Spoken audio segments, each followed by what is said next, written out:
Welcome, Derek. Are we starting already? Oh, we're starting some shit. No, this is the actual real start now. The real start? Yeah. Brian, we're starting. And get the memo here. But hey, thanks for coming up.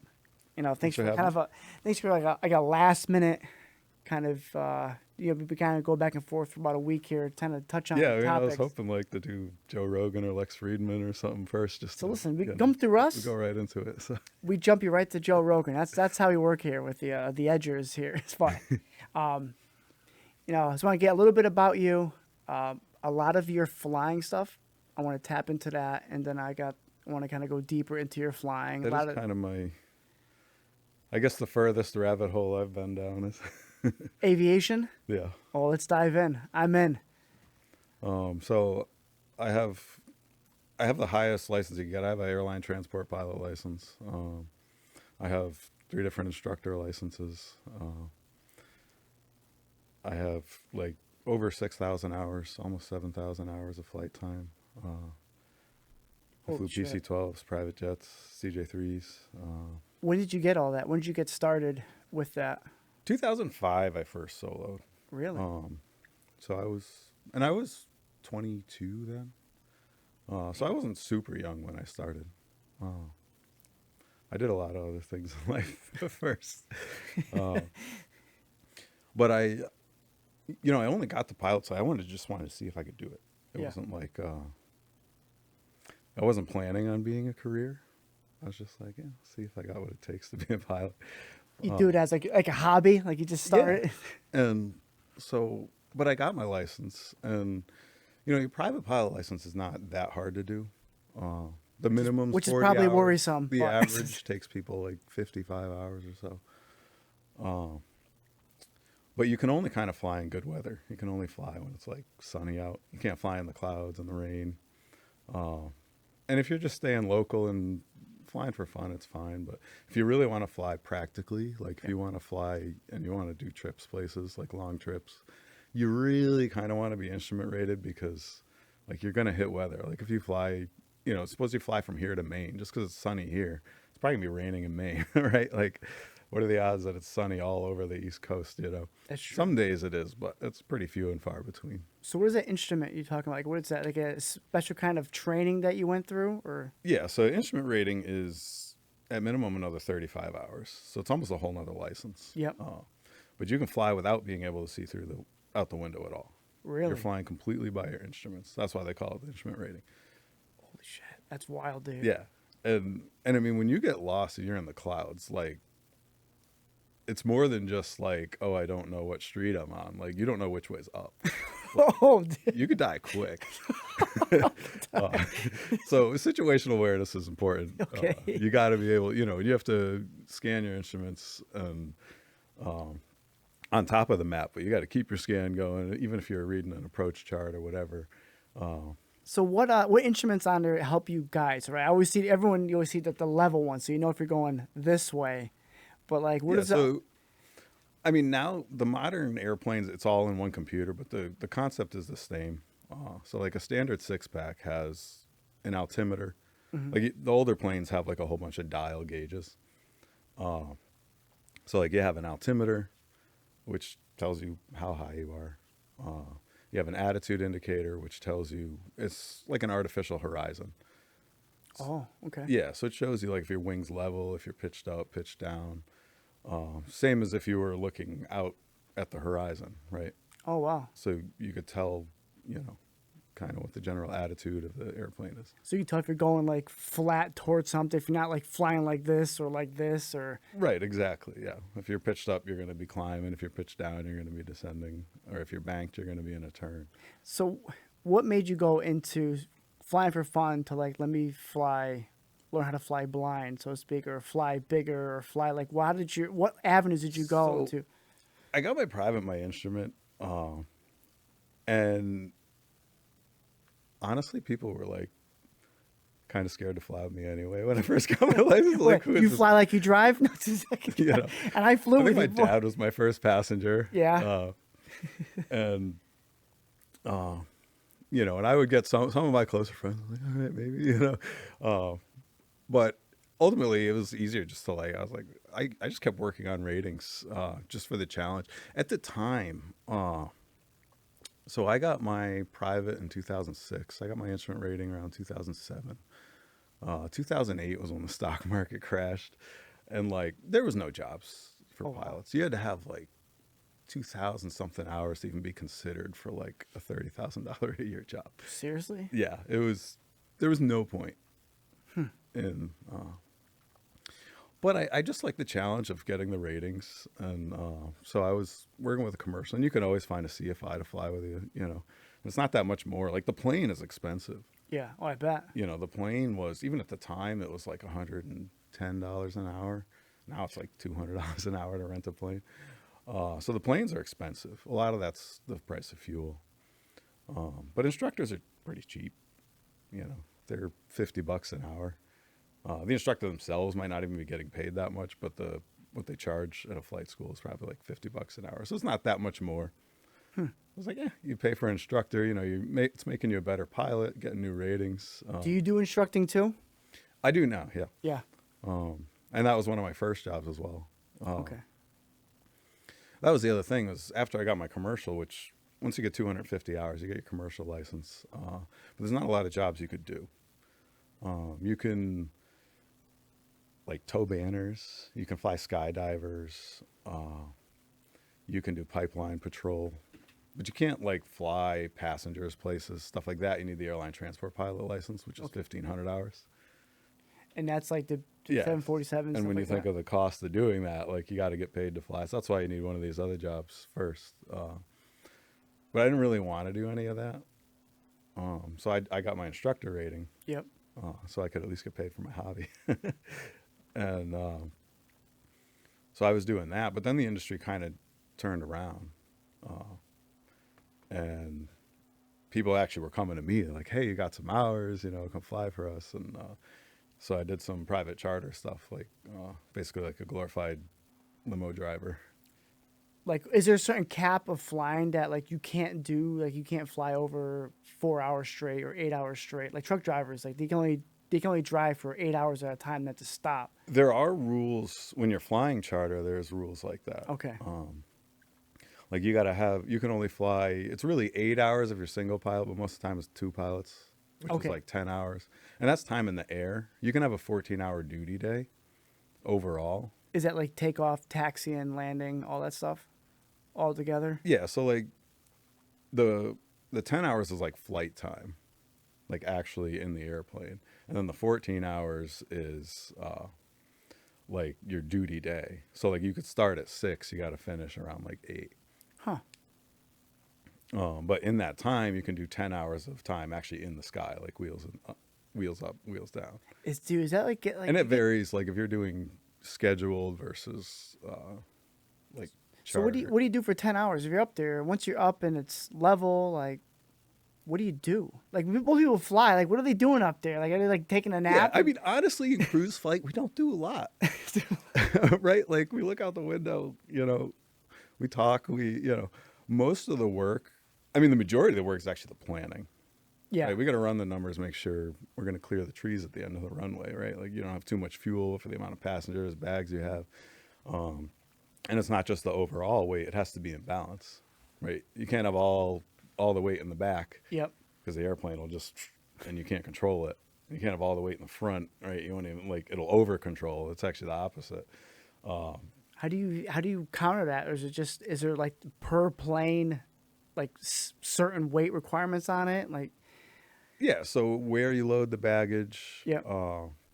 Some planes have like different tanks in different spots. I mean, they're in the wings, so they're generally over the center of gravity, but they might have like auxiliary tanks or center tanks. And then where you put the baggage, right? Sometimes you can store bags in overhead bins or underneath seats, or there's a compartment underneath the fuselage, or sometimes there's storage in the back. So where you put it is going to affect your balance. Where people sit, right? Yep. You can have people like sit more towards the back if your weight's in the front, or if, you know. So remember when we went that one time? We went to where'd we go? Black Island. Black Island. Remember Yeah. you had Chris sit behind you or Chris, something, yeah, right? you gotta have him on here.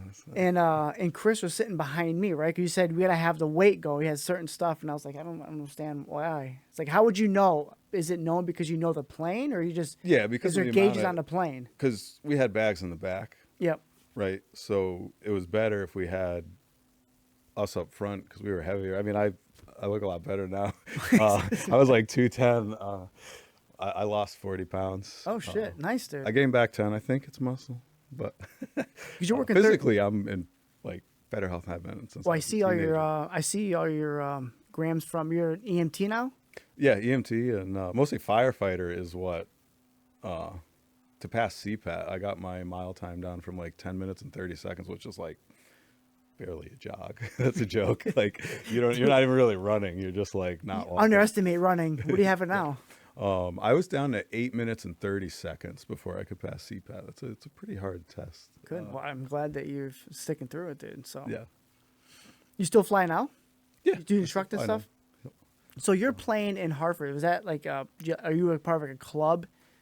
Yeah. So I own 1/40th of 3 airplanes. This is Oh shit. the short answer. We're a club, so there's 40 of us, and we collectively own and operate 3 airplanes. Oh, that's cool. And you're right out of So- Hartford, right? Yeah, at Brainerd. Yeah. And so it's kind of like it's a nice balance between owning and renting. Because if you own, like, you could have like a $10,000 annual. It's like that sucks. Yeah. You know, whereas when you have a club with all these guys, we split it over a year and over the members. You know, it's like, okay, maybe our monthly dues go up $10 a month or whatever this year. That's fine, right? It's not the end of the world. So you don't have those kind of like acute expenses. With like maintenance stuff, is that But all? hourly, it's also cheaper. Oh, I Whereas, bet. like, if you own a plane yourself, you're only putting gas and oil in it. You should be saving money for like an engine and stuff. Yeah. Just in case. And in the club, we structure that into our hourly fee. That's cool. But our hourly is still, even though it's more than if you just own the plane, it's less than if you rent. Like if you rent, I was telling you, it's like, you know, like $200 an hour, and it's probably Hobbs time. In the club, we're about half that, and it's tack time. What's the difference? About 85%. So when you go off the tack, which is the engine, like the RPM, if you're lean back for cruise flight, you're actually like taking care of the engine. You're not at like full rental power, and you don't have to pay the full like 100%. So if it's $100 an hour and you're at cruise flight, you're probably really paying like $85 an hour. It's a lot of math, and I don't get any of Yeah. that. But I'm And it glad sounds you do. expensive, but when you can be at Block Island from Hartford in a half an hour, like, That's pretty sick, dude. yeah, That's pretty it's sick. not that bad, especially you're splitting it up against, you know, if you have like 2 other people with you, Yeah. you split the cost. It's a pretty cheap way to fly. And I like that because what were we flying that one time, that was a Mooney. Mooney?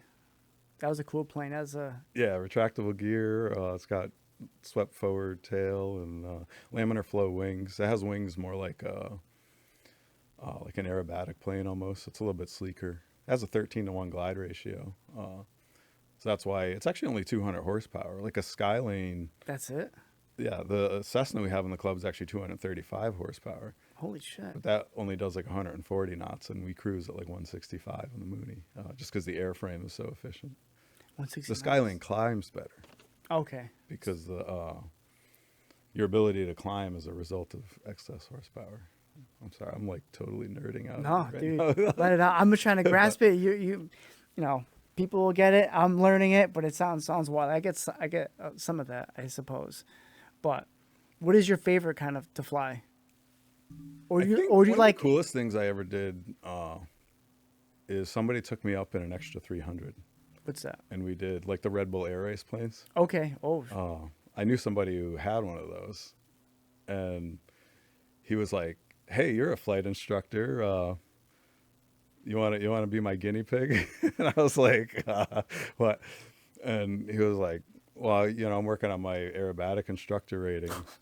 Dude, that sounds awful, dude. That's, Yeah, in retrospect, it's probably like a pretty anything go upside suicidal down and decision, stuff. Yeah. and we did loops, we did competition turns, we did half Cuban eights. It was amazing. He didn't let me land or anything. I didn't have a tail. Oh, you were doing it? Yeah. So that was the point. It's like he was practicing for his instructor. Oh. aerobatic instructor is not actually like an FAA license. It's actually like a corporate license. Yeah. But there's still, they still have a standard, and he wanted to get that so he could do, aerobatic instruction. And so anyway, so he was like, but he didn't want to fly with like just any pilot at first. Like he wanted somebody who was like a decent pilot, but like, and I had never been an extra 300. I'd never done aerobatics. So you're like, yeah. And he was like, so, here's how you put the chute on. I'm like, okay. He's like, just stabilize yourself, pull the D-ring. I'm like, okay, whatever. And because you have to wear that. If you're going to do more than 60 degrees of bank, that's another fun aviation fact for you. If you're going to go more than 60 degrees of bank in an airplane, which is considered aerobatic, you have to wear like a parachute. Oh, shit. I know a thing or two about parachutes, and now you're speaking my language. Yep. Yeah, I've only been, I went to skydive Las Vegas. I jumped out of a Cessna Caravan at 15,000 feet. That was with Chris, actually. Yeah, so now you know how to parachute. I did 1,100 feet out of a C-130. Yeah, you did the real stuff in the military. I didn't necessarily enjoy that, but it was fun at the time. Yeah. For me, the scariest part was the anticipation. Yeah. When you're sitting there, especially the first time, and your legs are just hanging out, and you're just like, that's like, It doesn't get any easier. I've done it over and over. I'm like, this still sucks. Yeah. Like once you're out of the airplane, you watch the airplane go. That's crazy. That is cool. You just see that airplane, like, and you're like, all right. And it's so quiet. Like at that point, you're like, well, that ship sailed, right? I'm at the mercy of this thing working or not. For me, that was less scary, even though like the wind is so loud you can't even hear yourself scream. Like you go from this one extreme to the other because you're like the speed and the noise at first is like the wind is just so loud you can't even hear yourself scream, But then they pull the chute, right? And you're just like, it's quiet. It's peaceful. That's the only reason. That's the only way I can describe it is peaceful. Yeah. So when I did my first one, the same thing. The anticipation was through the roof. I jumped out, looked up, saw a C-130 going by. I was like, well, and then like it just it went by, it was just quiet. You look around, you see everyone else like having trouble with the chute. I'm like, this is the most peaceful thing I ever felt in my life. Yeah, it's wild. And then, like, you look down, I was like, oh, shit, the ground's coming quick. Yeah. It's a big difference, too, to be, like, sorry, my voice is squeaking. I was at the Baby Metal concert.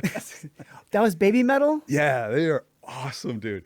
So it's these, a lot of people may not know who they are, but they're, it's like I think they're Canadian. It might be, maybe it's some Scandinavian, like a metal band. Yeah. And they found these 3 Japanese girls. Yes, that's right. Yeah, but they have the natural energy and speed to be able to dance to heavy metal and sing to it, and it's amazing. Like it works so well, and it just like you go to a heavy metal concert and like people can headbang and whatever and like you watch, but it gives the sort of like visual aspect to go with the sound, and it just it gives it like a fuller experience. And I'm sure, dude. And these girls are hardcore. Like, they are. Like I've heard about them for years. I don't know a lot of their stuff, but I've listened to them before. I'm like, man, I actually watched a couple of YouTube videos. I'm like, dude, young like Asian girls is just tearing it up. It was sick, dude. It's so sick. Yeah, it was really awesome. It was we got a little sidetrack on it, but speaking of parachutes, so what kind of parachute do you use for like the acrobatic planes? Like, is it packed yourself? Like, is it the assigned one? Do you have to buy one? Yeah, it's similar to the ones. Like, it's not like the military one where you have the full canopy. Yeah, it's more like the ones when you go to like a skydiving school or the handles you can control it and stop on a dime. You can pull it. Yeah, it's one of those. Is it uncomfortable like sitting with this thing strapped to your back? I know it's sitting there when you leave is not comfortable. I can't imagine. Yeah, it makes trying to fly. I mean, the airplane too is like very narrow, and you got the stick between your legs instead of like the yoke. Oh, okay. So I mean, you feel like it's almost like an Indy car versus a. That's gotta be so cool. Like, I would VR you doing it. I don't want to do it. I'll be hanging on the back of the wing and take me for a ride. I mean, the Mooney is actually pretty narrow. I was comfortable with that, dude. But that's 2 seats. Like this is single, so you sit like front to back. Oh, like a fighter jet, dude. That's cool. That's super. So you really have that feel of like, yeah, that fighter jet feel, And Uh, how's like communication in there to him? Like you have, or to whoever it is back to you? yeah, we have That's- headsets. Yeah. So we talk to each other. You can hear each other over So there. when you eject out of that thing, and things going down. Is that headset ripping off and coming with you? Yeah, and they're not actual ejector seats. It's just kind of like you open the canopy and just jump out of the. Oh, Yeah. you have to like crawl like the Three Stooges when they're crawling out of the plane. Yeah, exactly. It's not like a legit. You don't get to like pull the. Oh, I like it. Yeah. You don't have the rocket seat. Like, see You're you just later. like kind of climb out of the plane and like Oh my God, try I to can't- push yourself away from it. And pull it. I don't even want to think about that. That's Yeah, wild. no, me either. I don't know how practical it is. I mean, I suppose if you like were doing a maneuver and like rip the wings off at like 2,000 feet, you might be able to like jump out and save yourself. But if you do something low to the ground, that parachute ain't gonna help you anyway. Yeah, because it needs time to open up and catch wind and like Yeah, slow it exactly. down. So Like if you try to pull a chute at like 500 feet, like it's probably like just for you. I don't think it does anything, that parachute. It's more to make you feel better for doing some crazy shit in the air. yeah, like, and- it's in case like you pull a lot of G's. Yeah. These planes are really designed for it. They can handle more than you can as a person. Like they're designed for like usually like plus or minus like 12 G's or something. Whereas like a regular plane that people fly, like the little Cessna or the Mooney that we flew, Yeah.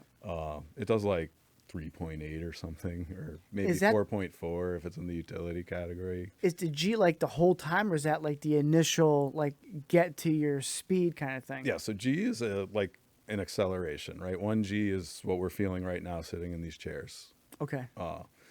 So 2 Gs would be double that. So like a steep turn that you would do in a small airplane, you could do like 2 Gs. If you're at 60 degrees of bank and you maintain level flight, you're going to be at about 2 Gs. So compared to like a roller coaster, so like say like the initial drop. Like Yeah, a that- roller coaster, you might do a couple, maybe 3. Really, You it can feels that do in an dramatic. aerobatic plane. Like when I did the competition turns, I pulled like 7 Gs. Did you want to puke? Does No. that make you feel, or what do I- you feel? I got a little bit of tunnel vision towards 7, like just a little bit of. Is that because you're so So- focused on like not trying to? The guy was die? actually impressed. He was like, most people like probably pass out. I guess that's good. I don't know. Like If you passed out, he can take control back there. yeah, Okay. like fighter pilots will do like 9 Gs. That's probably like the high side of like the human. Like, and they have suits too. Is that like they have like a space suit, so it helps them like oxygen going into it, so they don't pass out? Yeah, I mean, well, they wear oxygen anyway because of their altitude. Yeah. They fly so high that they need the oxygen. But the suits actually like hold. They're like a compression suit. Oh, So like they hold like what happens is when you're pulling all those G's, all the blood goes into your feet. really? Oh, it pushes like down. If you ever seen somebody with like a pulmonary edema, or not a pulmonary edema, with like edema in the legs, right? Like their feet are all swollen. That's basically what happens to you when you pull a lot of G's. Like It just flushes south. yeah, the blood's going away from your brain, is going into your feet. Like one of the things that aerobatic pilots do is they like squeeze their butt together. Really? So try and like hold the blood in their upper body. But the suits kind of do that automatically. So like they squeeze your legs and stuff and they keep some of the blood. So it might give you an extra like 2G advantage or something. Wow. So you don't feel like start feeling the rush going. Does that makes you pass out too? Is the blood going Yeah, the south? blood leaves your brain and then that's why you see people, that's just like too much G's. Too much cheese is bad. Okay, so that's good. Yeah. I still want to experience. And you can break the airplane with too many G's. Really? That's why like regular planes aren't certified to do aerobatics, and you're not really supposed to go more than 60 degrees because you might, like the airplane's only certified to do 4 Gs. So like you can break the airplane before you pass out. Really? So yeah. That's fucking sucks. Yeah. So you can be awake. So the you whole have to, time. if you're below, there's a maneuverability speed. Yeah. We call it VA, big V, little a, and that's the speed that the airplane will actually stall before it brakes. So generally, when we do maneuvers, we try to stay below that speed.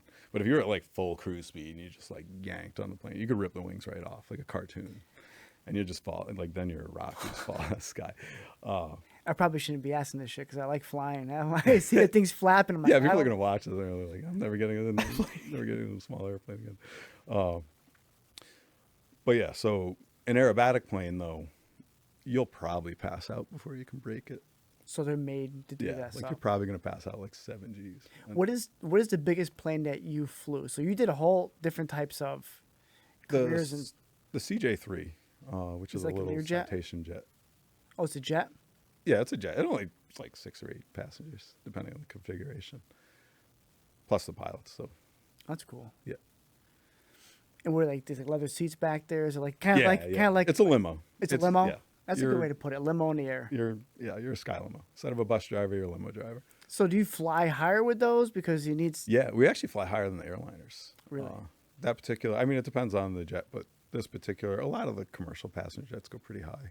So the higher you go, you I've have been more, at 45,000 feet in one of those. is the top for the CJ3. Yeah. So I'm gonna ask you a real question right now. At that high, can you see the curvature? You can. Okay, Sorry, flat earthers. that's what I want to roll into right now about that. Yeah. I love conspiracy theory, by the way. So Me too. I love them too. I'll eat them all up. yeah. And, but the flat earth is a hard one for me because I've been at 45,000 feet. Like you could see the curve on a clear day. You could see the curve of the earth from there, just subtly, but you can see it. And it's Yeah. like, okay. So how high is it till you hit the atmosphere? Is it like hit like the first layer of, was it the stratosphere? Or? That depends on the temperature dew point spread. Okay.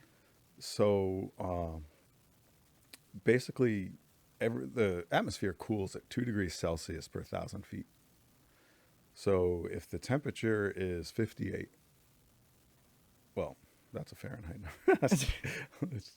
number. So if the temperature is 15 degrees Celsius and the dew point is 10 degrees Celsius, then the clouds are going to be at like, what's that, 5 degrees? So divide that by 2, right? Clouds are going to be like 2,000 or 3,000 feet. Huh. So that changes where you can, how high you can fly. That's where the base of the first layer is, I should say.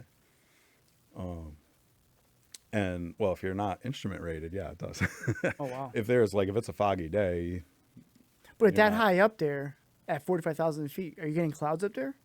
yeah. So at 45,000 feet, unless it's like one of those days where it's clear blue sky everywhere, like if there's any clouds at all in the sky, you're above them. Okay. So the view actually kind of sucks most of the time when you're up there. It's like putting a napkin down on the table, right? You just kind of just going. Like if you like people ask you, what do you see? You know, and it's like, well, take a paper towel, put it on the kitchen table, and look at the paper towel. That's what we see. It's just white. What? That looks flat though. I don't know. Yeah. Yeah. So you don't. Most of the time, you're always above some kind of cloud layer, like because you're gonna have low clouds, right? Clouds Yep. could be fog is like on the ground, right? Temperature dew point is the same, right? You have fog right before you even take off. You're in a cloud. When you have fog, you're just in a cloud on The the ground. entire time. That's all it is. But clouds could be at 5,000 feet, right? That's considered like kind of a lower-ish cloud. Yeah. Right. Middle clouds are like maybe 10,000, whatever. High clouds are like 20,000, 30,000 feet. Shit. If you're at I always thought like 45,000, the higher you go, like there's less chance of clouds, and there is. It gets drier as you go up. is that tougher on a One plane? of my favorite sayings is, "It's always sunny above the clouds." It's true, right? You get above the first layer, like, oh, well, you get above all the layers, and it's sun. If there's one layer, right, at 5,000 feet, you climb up to 6,000 feet, and you're in the sun.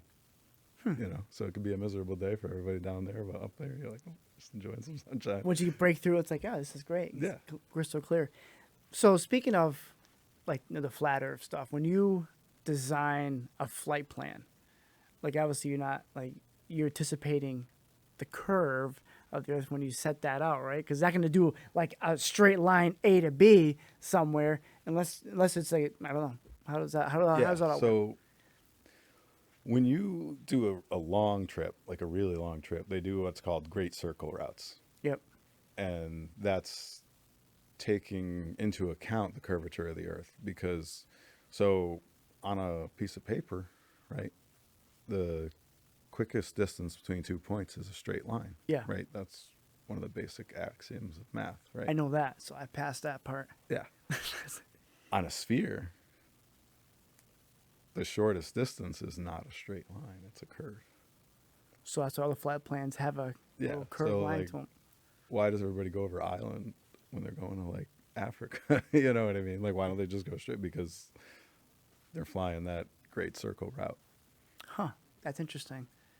I always thought too when last time I went to Europe, we went over, but we kind of connected over like Iceland, Greenland, like that way Exactly. there. I was like, is that because if something happens, we can land somewhere? It is that too. Yeah. Part of it is, so there's something called ETOPS. I actually forget what it stands for. It's we joke it's engines turn or passengers swim. Dude, I'm learning a lot It's of. extended something operation. Anyway, it's engine turns or passenger swim is the easier way to remember it. It's called ETOPS. And what that means is that you have to have enough fuel when you lose an engine to still be able to make it back to an airport. Not really an airport, but close enough to shore. Yeah. Whereas, so like, you might have plenty of fuel to reach anywhere and Yeah. plenty of glide. But if you lose an engine, now you got to figure, well, we can't hold as high of an altitude. So now we got to drop down to like 15,000 feet, say, as your max with your weight on one engine. Now you're burning a lot of gas because you burn, as you go up higher in the atmosphere, there's less air. Okay. Well, there's less pressure, right? So you have less pressure of oxygen, which means you can burn less fuel, right? Like you put a candle out, right? You put a glass jar over a candle and it goes out, right? Because it's got no oxygen. Well, same thing, the higher you climb, the less oxygen there is. Now it's less dense, so it kind of works out. You can actually, even though you burn, like you actually burn less gas and you could still kind of go the same speed on less fuel when you go up, which is why we go up so high, because it's efficient. But if you suppose you lose one of your engines now and you can't hold that altitude, now you're over the ocean. Now you go down to 15,000 feet, you burn a lot of gas. Wow. Can you still make it to Bermuda or something? You know, How do you prepare for that? Is it just something that like you it's just all learn? planning. It's all planning. So you plan for like emergencies every time. And in an airline and some of the bigger charters, even you may actually have actual licensed dispatchers who help with the planning. Sometimes there's like third party. The captain's still ultimately responsible. Yeah. So they have to know all the stuff and they still have the final say in it.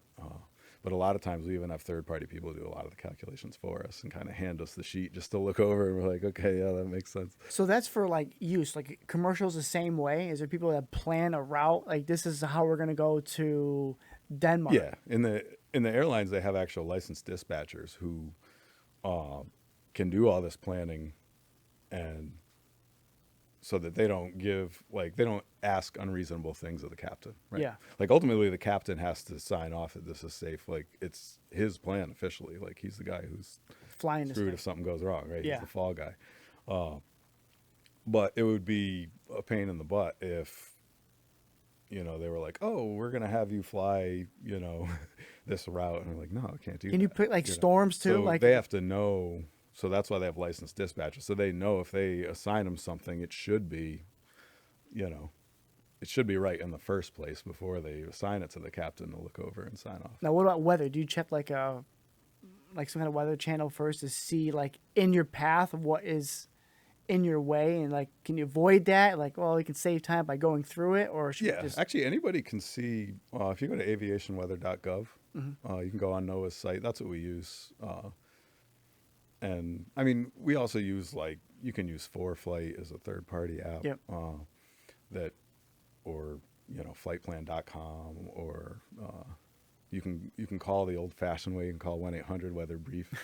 they'll give you that information too? Used to actually be, it was actually really nice when it was the government, but they eventually contracted to somebody else, and it became somebody else. And So it's like calling like a helpline. You get yeah, like you can still call somebody the from number. India. It's corporate now. Okay. It's no longer done by the government, but you call and you talk to a weather briefer, who's like, I don't know if meteorologist is the right term, but they know the weather well. They're definitely. I hope so. Better than they do now when you watch on. And they give you a Channel whole 3. briefing on your route and talk you through it. What is flying, and in general, like what is the craziest thing that you've seen? Like craziest thing you've seen up there? Where like you were like told, like you're not talking about this, like you're not reporting this. I've never been told. So in aviation, like integrity is important. Yeah. There's generally like, they're not like,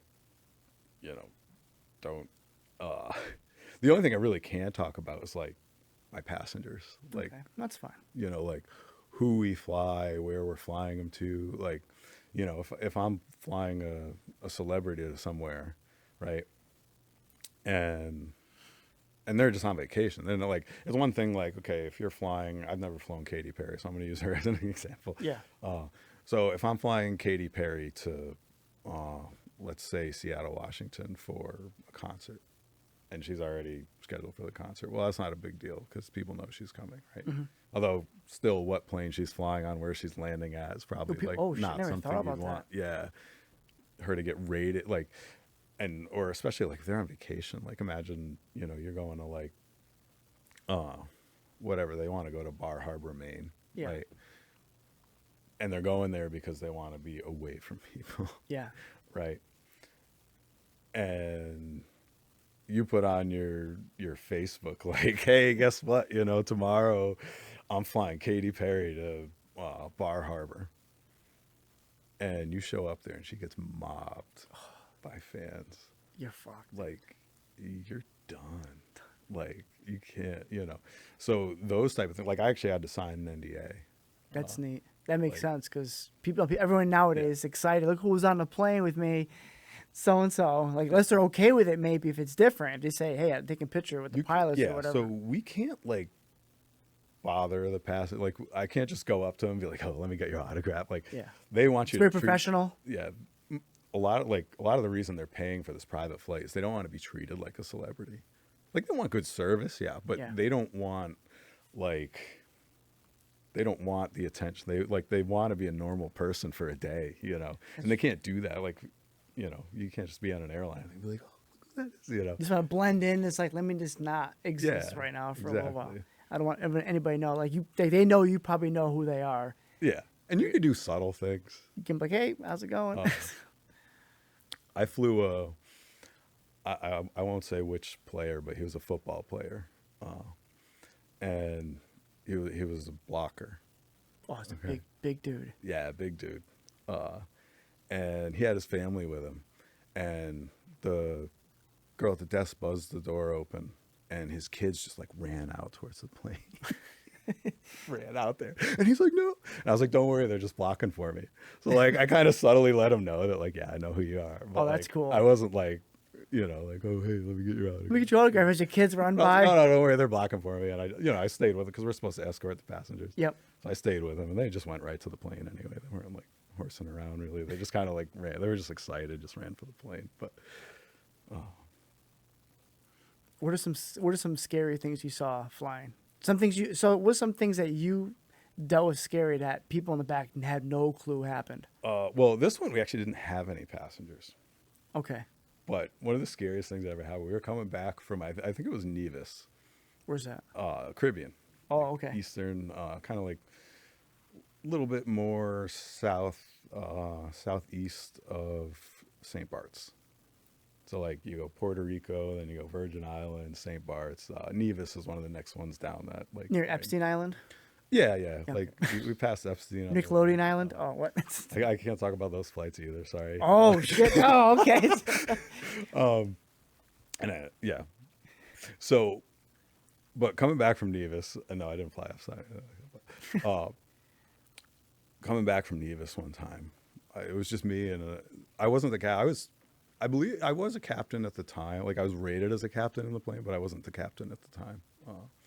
The other guy was left seat. I was just the first officer, just chilling.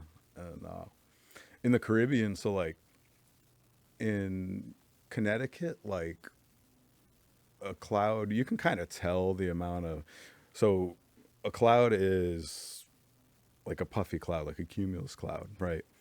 A thunderstorm is like 30, 40,000 feet tall in Connecticut, right? So if you go through like a 20,000 foot cloud, like, yeah, you're going to get some turbulence, but it's not going to be too bad. Like the height of the cloud is actually a visual representation of how much energy is underneath it. What that is like an updraft lifting air, and that's lifting moist air. Like I was talking about the temperature dew point coming Yep. together. So it's lifting that air up. And so that's what you're seeing is actually like an updraft. So when you have like a 40,000 foot updraft, that's a lot of energy in the atmosphere, right? So you trying to You're gonna avoid get that? like violent turbulence. Right? Oh, shit.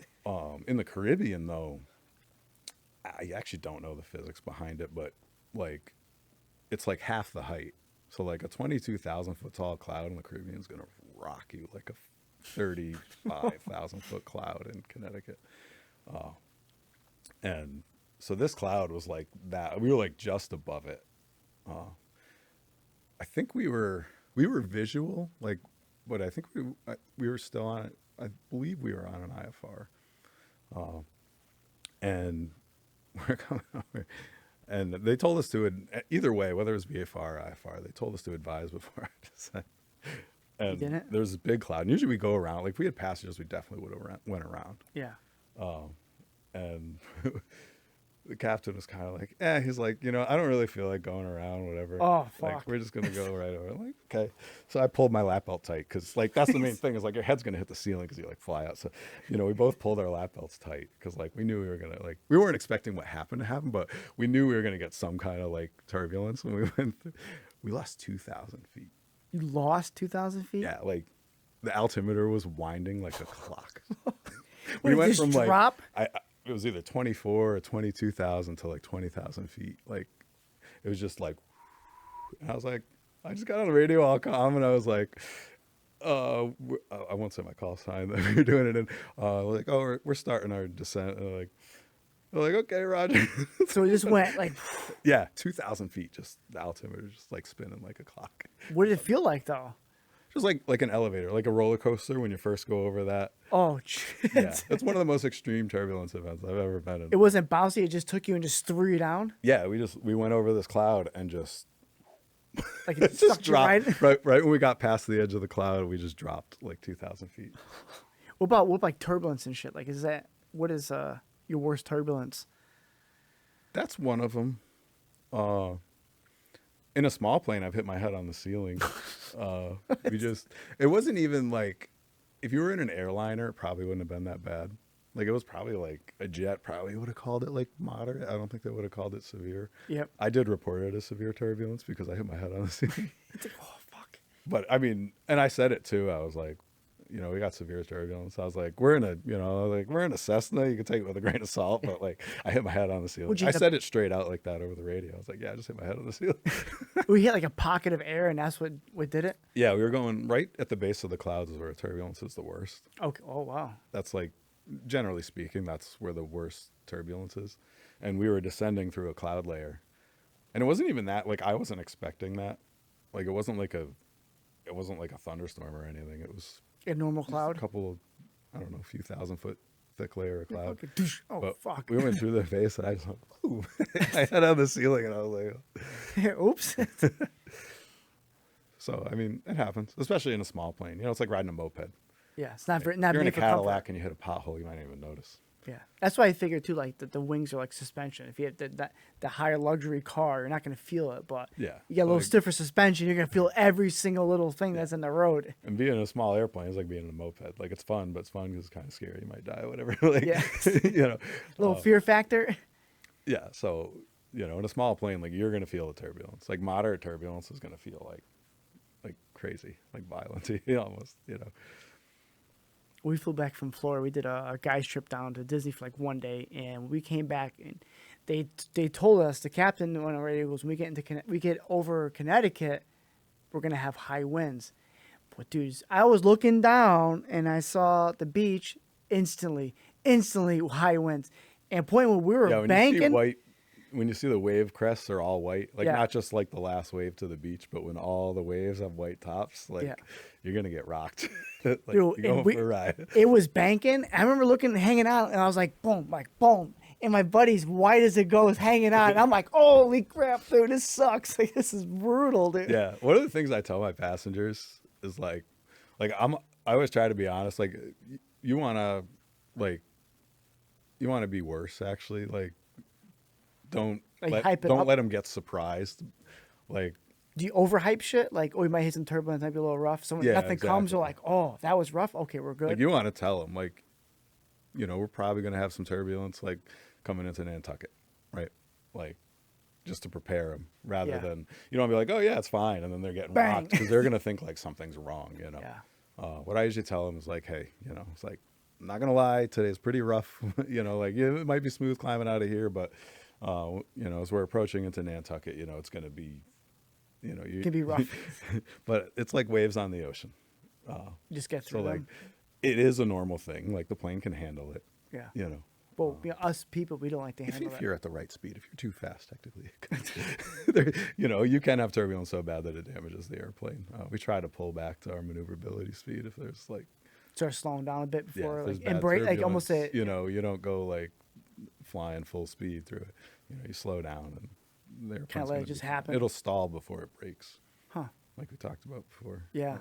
Even with turbulence, like if you're not doing a maneuver, turbulence is kind of like, but if you're below your maneuverability speed, the airplane will always stall before it breaks. Huh? It's like a So, safety Yeah, thing. so there's a speed you can fly where you're always safe.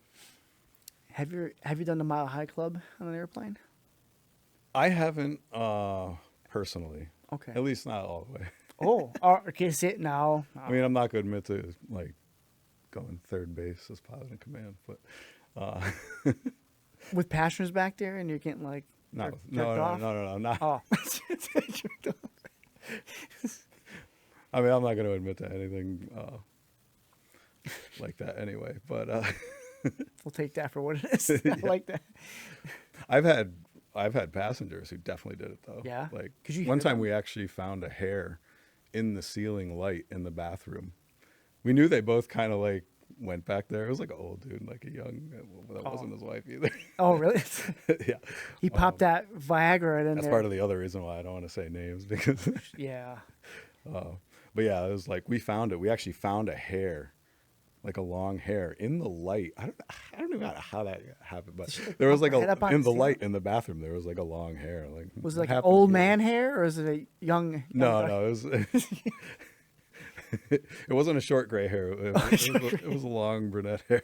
Any Viagra packets open on the floor? I don't even look at that stuff. You put on gloves and you're like, Oh, that's gotta be gross. yeah. So they always talk about black boxes in there. Like, I know all planes have them? Military too. Is there a reason Not why? all planes, like No? small planes, like my little Cessna doesn't have a black box. What is that for? So, like, if you have a If I black die in box, a small plane, they're just going to be like, like the flight tracker showed that he dot gone. he was gone. There's not like a black box where they can be like, oh, well, his airspeed was this, and they might be able, like, if you got one of the more modern like Garmin's, and it didn't get destroyed on impact, they might be able to get some decent data out of it. But What would they there's get? not like a black box. In an airliner, they have like a box that can survive an impact. Is that just for all recordings up until Yeah, the end? it's like it records like the attitude, the speed, the the whole altitude. plane. Yeah, the whole. It records like radio transmissions. It records a lot. It might even record cockpit, like just the pilot. You got to be careful what you say As a when pilot, you're talking. Like, you say some crazy shit. you don't want to like say some like racist stuff, and then like there's an investigation, and they're like, "Oh, what's going on here?" You see that chick? Or She your had a fat radio's ass. live, like you just said it at like. Like, see Passenger 33A, she had a fatty on her. Oops, that was over the whole plane. Yeah, you really gotta like kind of be careful about what you're saying, because like you hear it sometimes. You see YouTube videos of like they're like you hear they're just like Trying to stop, like you'll hear people like you're live, like air traffic controllers and other pilots trying to stop them from like. So you killing can their talk, careers. but then like hit live, where you can talk to the tower. Yeah, so like you have a headset. Yeah. In a jet, sometimes you don't actually wear your headset, but they might still have a microphone in there.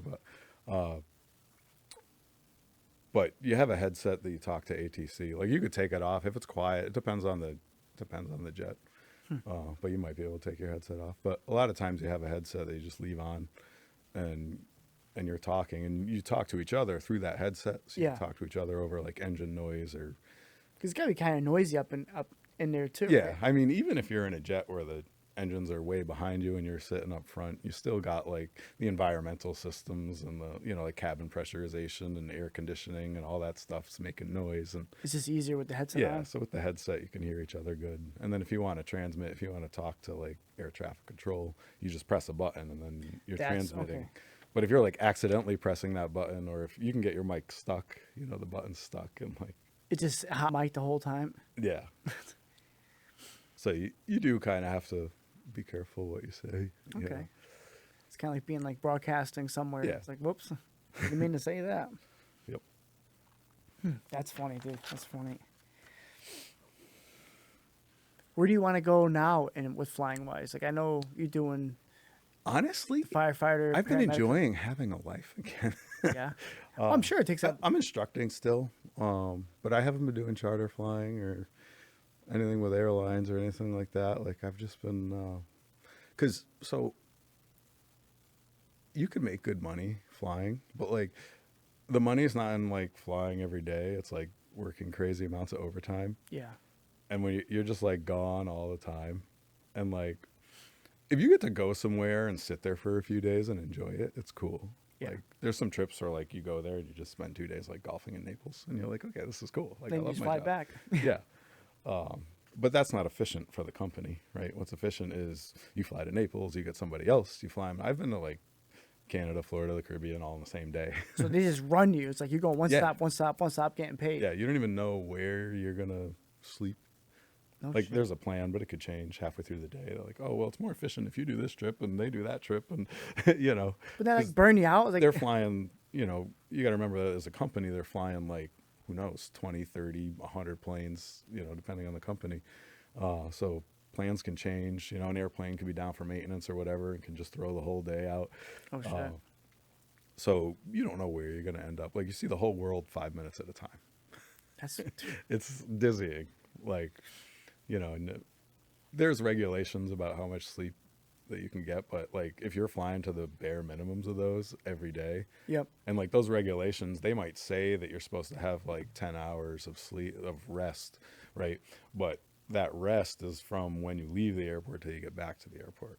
Oh, so if it's you- not even like a full rest. It's like you're just not Yeah, flying. You're not flying. So you can drive 2 but hours to you a gotta hotel. go, you gotta get a rental car, you gotta go to a hotel. And that's all is your rest. You gotta check into the hotel, you gotta do your flight plans for the next day. Maybe you gotta do laundry. You gotta eat dinner.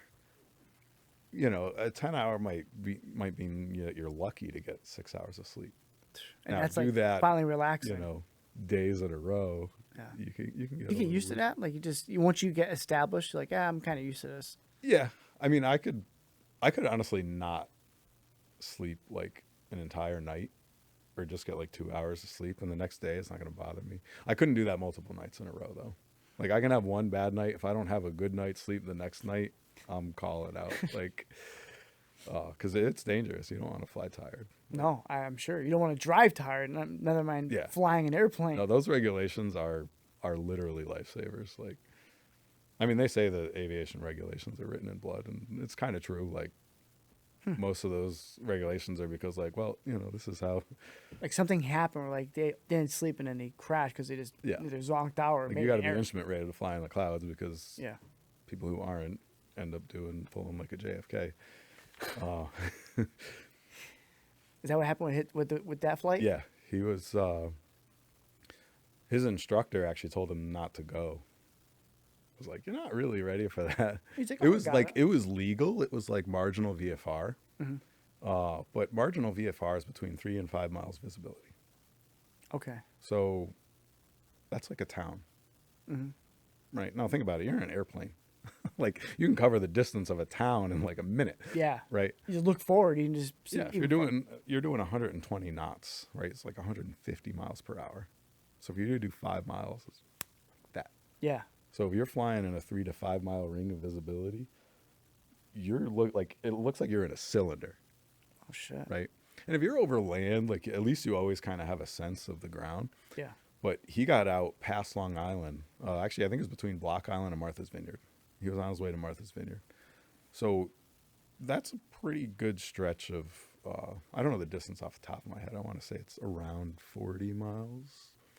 I could be wrong. It could be like 80, but it's a good distance between Lock Island and Martha's Vineyard. It's a lot more than 5 miles. Yeah. You can't even see the shore. Like, you can't see back to Connecticut. So you're seeing nothing for a while. Yeah, you're just over the ocean. Mm-hmm. So you have no horizon. And And like, what happened with that? With that, he just. and the sea reflects the sky. Oh, interesting. So you got clouds above you, clouds below you. You're in like a purple haze. If you're not instrument rated, And he wasn't. and he wasn't, so he got into what's called the graveyard spiral. Oh, So that just sounds fucked, dude. so you get in a gentle turn, Yep. right? And because you don't realize, like, if you're not really trained well on your instruments, you may not realize that you're kind of like in a gentle turn. Like you couldn't really And feel it. you don't have a horizon outside. So if you're not looking at your attitude indicator, which hopefully you actually like calibrated before you made sure it's level before there's checks we do, Yeah.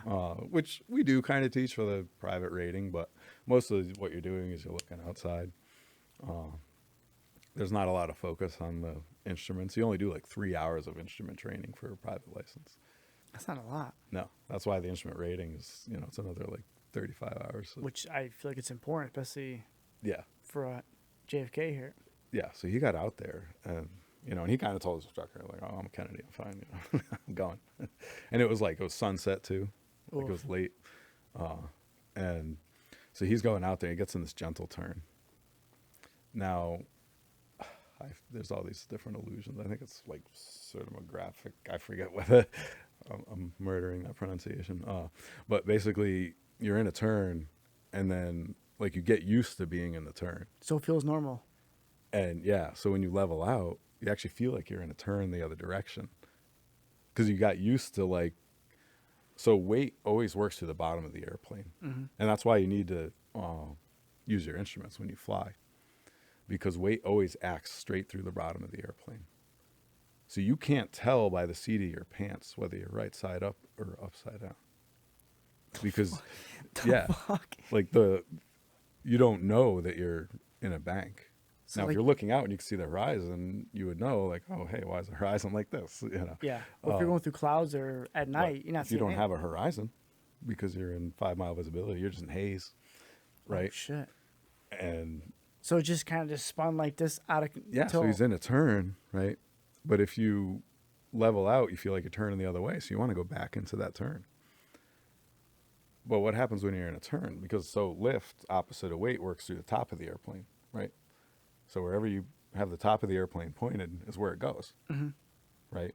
So your lift is holding you up, but that's why airplanes bank when they turn, because you move that lift component to the side, so it's pulling you. Like if you were to vector it out, right, you would have lift and like horizontal lift, right? So you'd have a turning force and so you these hand signals probably look stupid on video. No, like I'm trying to I'm visualizing it. You get in and there's graphics we could like overlay or whatever later if you want when you're editing, but so when you bank, right, now your lift's pointed on an angle, so you get a little turning action, but you also lose some of that. You trade away. So when you turn, you have to actually pull back a little bit on the yoke. You have to lift the nose a bit because you're giving away some of your horizontal component of lift for that vertical. So by component. turning, it's going to try to point down. Right, you're going to lose. So he knows this as he's losing altitude. So what do? You pull back. Mm-hmm. Right, but if you're in a turn and you pull back, what happens? You make the turn tighter.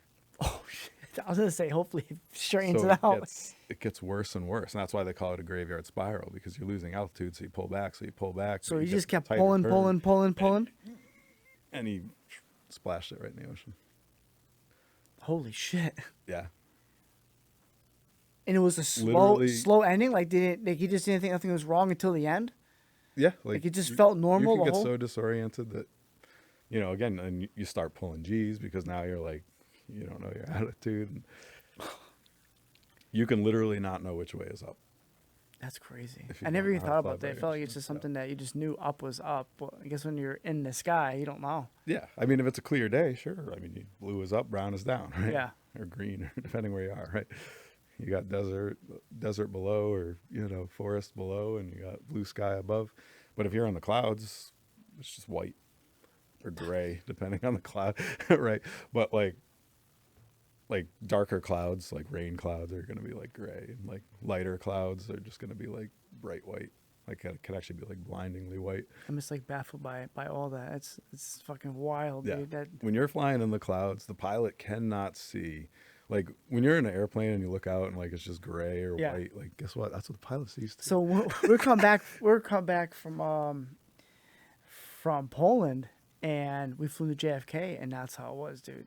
You saw nothing. Yeah. It was great. I'm like, There's how are days these, like on a foggy day, I was like, how do these guys even know where we are? you can literally take off and land and the entire time be in the clouds. Holy Like shit. it's instrument the entire time. That's a lot of work for the pilots. Those days are not easy days. Like when we're at cruise altitude and it's sunny, like yeah, you're kind of hopefully not too fat and happy because we still got to look out for like other traffic. I mean, we talk to ATC and we have like How about UFOs? we have a display that shows the display doesn't show the UFOs. Do you see So- UFOs though? Yeah, oh yeah. As a pilot, you see UFOs all the time. Get the fuck out, dude. All right, let's right there. Let's just So- dive. Because now when that I you, say now we UFO, can, it's not necessarily extraterrestrial. yeah. There's a lot of stuff out there though that doesn't have a transponder. Transponder is something that tells, like when you look at Flight Radar 24 or like FlightAware.com or any of these. I'm not sponsored by any of that. Those are just some common flight tracking sites. And you look at one of these and they show where all these airplanes are. It's because they have a transponder. They have a little radar. It's called ADSB. Okay. I said radar, I meant radio. And it looks like radar. You could see where all the planes are. So you know people are around you, uh, like you know those other. But it's not actual radar. It's radio signals. So they're saying like my GPS says I'm here, and it tells you. Is there like height and shit, like how high you are and stuff Yeah, like it that? says the altitude. It says the type of the airplane. Aviation nerds love it. You know, you go on there and you're like, oh, what's that? It's a This guy's flying this high. So Southwest or whatever. But that helps you when you're flying, so you're not like in a crosswind with anybody. You're not going to try to hit nobody or. Yeah, and we have a similar thing in our airplane where we have a feed and we can see, almost like an air traffic controller can see all the targets on his radar. Yeah. Air traffic controllers have actual radar. Okay. Pilots don't, for the most part. Our radar, we have weather radar. So our radar can see moisture in the air. We can see thunderstorms. So Like you we can can see where heavy rain is, light rain is, but it doesn't actually pick up other airplanes.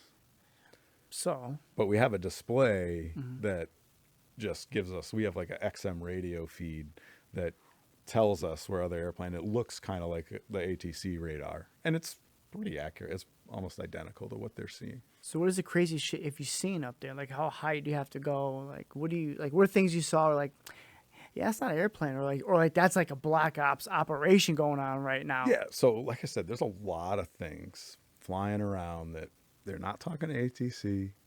They don't have transponders. And you know, could be a big bird. Could be a weather balloon. I know everything's a weather balloon, but Oh yeah, sure. Oh, the water balloon went down again. Yeah. Yeah. Or drone. could be a drone. Drones are another great example. Yeah. Some of the bigger drones now actually do have ADSB on them. But can they go that high? Well, I mean, like, I don't know what a Predator drone goes to. Oh, like those. Oh, like a military drone. yeah, Those are military cool, right? drones. Yeah. I mean, They don't have transponders. I mean, at they all? have drones that we have space planes. What's the X-35? Is it 34B, 35B? Anyway, there's a space drone. Oh shit. Yeah. Is that what's gonna launch the nukes at us? I don't know about nukes on it yet. So weaponizing space there's supposedly a treaty where we're not supposed to, but we're heading more towards that every day. Speaking of treaty, what about the ice wall treaty down in Alaska here? Or not Alaska. NDA on that one too. Yes. All right. So I'm not. Just yeah, I forgot my disclaimer. I was going to say this at the beginning, but this is for entertainment purposes only. Yeah. This whole thing is for You entertainment. know, I've been dosed with LSD and I'm under duress. Yeah, we've been drinking all afternoon. But like Antarctica is super interesting because like as a pilot, like I'm sure you can fly down there to a point. Yeah, it's like the whole world can't agree on anything except that nobody should go to Antarctica. And that's what's really kind Like of a small group of scientists. yeah. But doesn't every country have a little piece of My uncle's Antarctica? been to Antarctica. Really? I would love to go there. Yep. He did like some kind of radio work like super nerdy radio work, like bouncing stuff off the like not the troposphere, the ionosphere or whatever. Pretty cool stuff, actually. Because you get tours now to go down there, but to where? Like, it'd be cool to like kind of see how far it goes and what's down there. Because all these conspiracies and all these videos you see, and like half the shit's probably fake. I mean, it's one of those things where like, it could be just that it's such a far away place and it's such a hostile environment that, it's easy to speculate about what could be there. But also like, I don't know, it's just crazy that like nobody's actually tried to like take it. Like everybody's kind of agreed that like, This is as far as we go. yeah. Besides Admiral Byrd, he kind of went a little further. Yeah. I mean, I've never been there personally, so I don't have personal experience with Antarctica, but What kind of crazy shit have you seen though, like when you're flying? Like, so like if you're saw something like, oh, is that another plane? like, for example, when I was on my commercial pilot check ride with the DPE, we saw a little like bell-shaped, like, you see the bell-shaped UFO. Yeah, with the gray. We saw something like that, like, and there is like a weather balloon on a tether in that area, and we were kind of like, well, maybe it was that, but it did not look like a balloon. Yeah, like I know what a balloon looks like. But you see stuff like that all the time as a pilot. Like, it's really common. And I'm not saying necessarily that was a UFO. I mean, it could have been, but like, I fully believe that. I think they're out there, honestly. Yeah. Like, just my personal opinion, but you see stuff all the time. Just like, what was that?